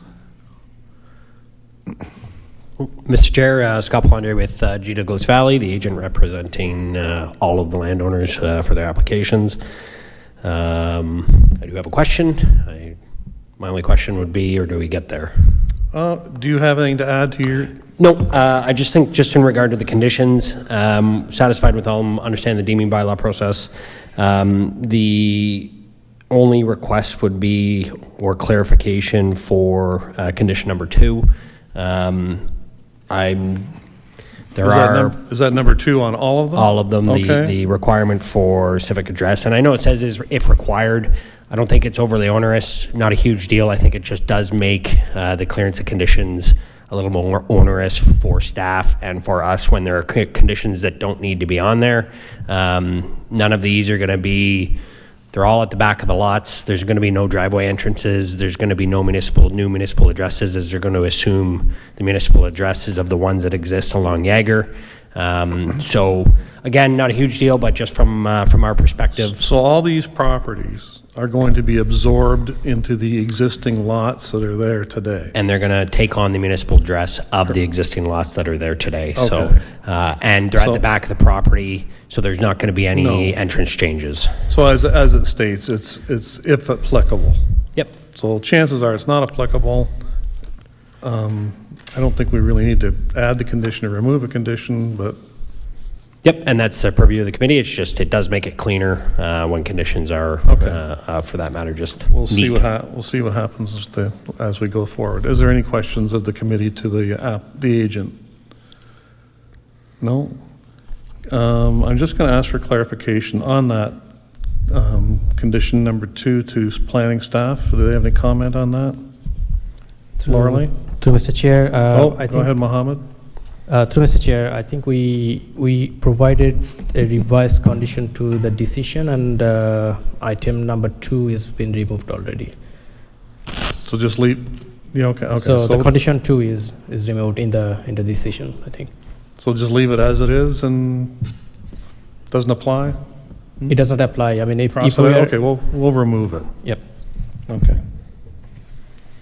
So anyway, that just for the committee's knowledge, that's payment of an entrance permit fee or any applicable fee for civic addressing if required, or for the newly expanded lots from Norfolk County. So we're going to strike that condition if that's okay with everybody. And that applies to all of the applications. Anything further from the committee to the applicant agent? Go ahead, Linda. I just wanted to ask, so we received this legal opinion, and I think it relates to condition number 8 on the report. I don't know if it's the same. So That 8, the lands to be severed and merged under the same ownership of the abutting lands, and that subsection 3 or 5 of section 50 of the Planning Act shall apply to any subsequent conveyance. But in the legal opinion, it's suggesting that we add in there that the parcels are required to be consolidated into one. Does condition 8 cover that? It does? Okay, so we don't need to change that at all. Okay, thank you. okay. Anything else to the committee? Okay, thank you. That it?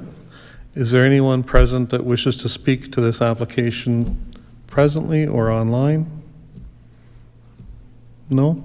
Okay. So the wishes of the committee, we have to go through each one individually. So can we go with multiple movers and seconders if they so desire? Be the same or multiple, that's... Because one application leads to the next one, and they just kind of keep overlapping, right? So, Councillor Van Pasten, I'm sure you have a comment to the multiple movers and seconders that meets the... I think since it is under the Planning Act, each one is an individual application. Right. So each one will have to be read A mover and a seconder, vote on, then read the next one, mover and seconder. Okay. I think All that's the right, only so way we we'll get s- around it, so. All right. I had asked earlier if we could vote on them as a group, and I was told Yeah. no. So, anyway, don't say I didn't ask. Okay, so file number BNPL 2024198. Can I get a mover and a seconder? So we'll go with Adam. And these are all motions to approve, correct? BNPL 2024198, and the application is consistent with the provincial policy statement, complies with the policies of the Norfolk official plan, and meets the intent of the zoning bylaw, and that no public input was received and therefore has not been considered as part of this application. All in favor? Tim. And that's carried. Councillor Van Passen, are you in favor of? Okay, thank you. You didn't leave your arm up long enough.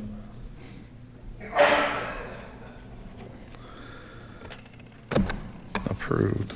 And we'll just keep sending them around the table. Okay, so file number BNPL 2024199, mover and a seconder to approve. Moved by Adam and Tim. The application is consistent with the provincial policy statement, complies with the policies of the Norfolk County official plan, and meets the intent of the zoning bylaw. No public input was received and therefore has not been considered as part of this application. All in favor? And that is carried unanimously again.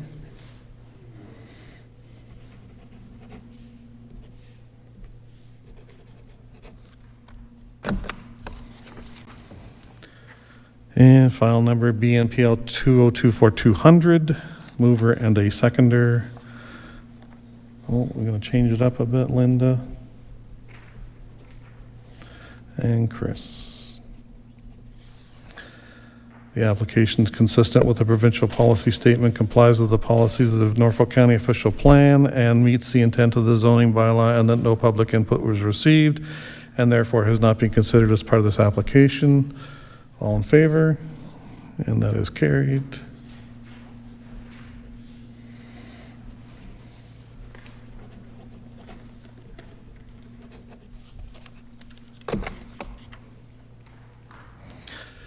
BNPL 2024201, mover, seconder. Linda, everybody's got to get in on the action. And Tim. The application is consistent with the provincial policy statement, complies with the policies of the Norfolk County official plan, meets the intent of the zoning bylaw, and that no public input was received and therefore has not been considered as part of this application. All in favor?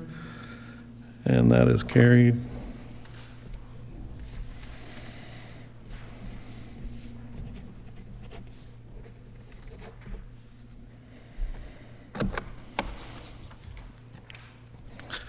BNPL 2024202, mover, seconder, Phil and Tim.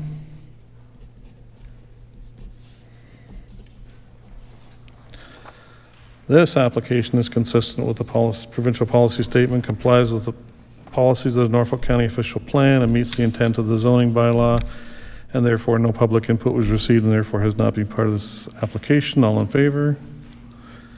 And that is carried.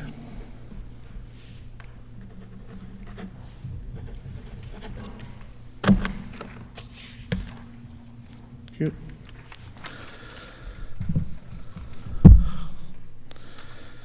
And file number BNPL 2024203. Mover and a seconder.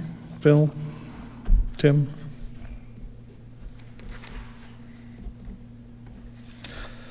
The application is consistent with the provincial policy statement, complies with the policies of the Norfolk County official plan, and meets the intent of the zoning bylaw, and that no public input was received and therefore has not been considered as part of this application. All in favor?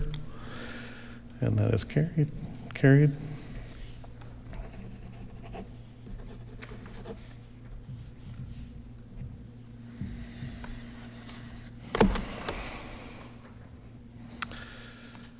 BNPL 2024-204, mover and a seconder, Tim, Adam.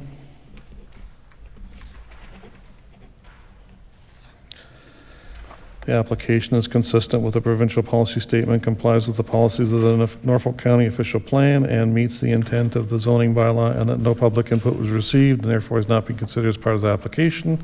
All in favor? And that is carried. Thank you.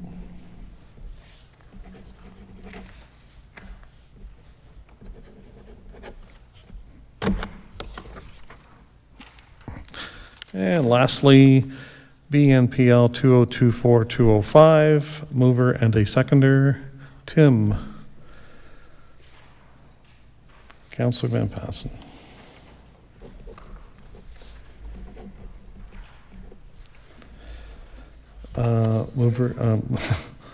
The application is consistent with the provincial policy statement, complies with the policies of the Norfolk County official plan, and meets the intent of the zoning bylaw, and that no public input was received. Therefore, has not been considered as part of the application. All in favor? That's carried.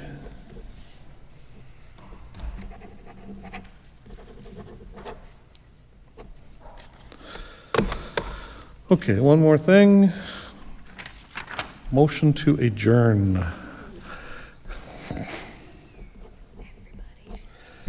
Just if I could, Mr. Chairman, I'd like to say thank you to Laura Lee for helping us out here tonight. Yes, thank you, Laura Lee. Very good. Good job. Maybe we'll see you next Pleasure. month. Thank you. Sounds good. Bye-bye. Thank you. Bye-bye.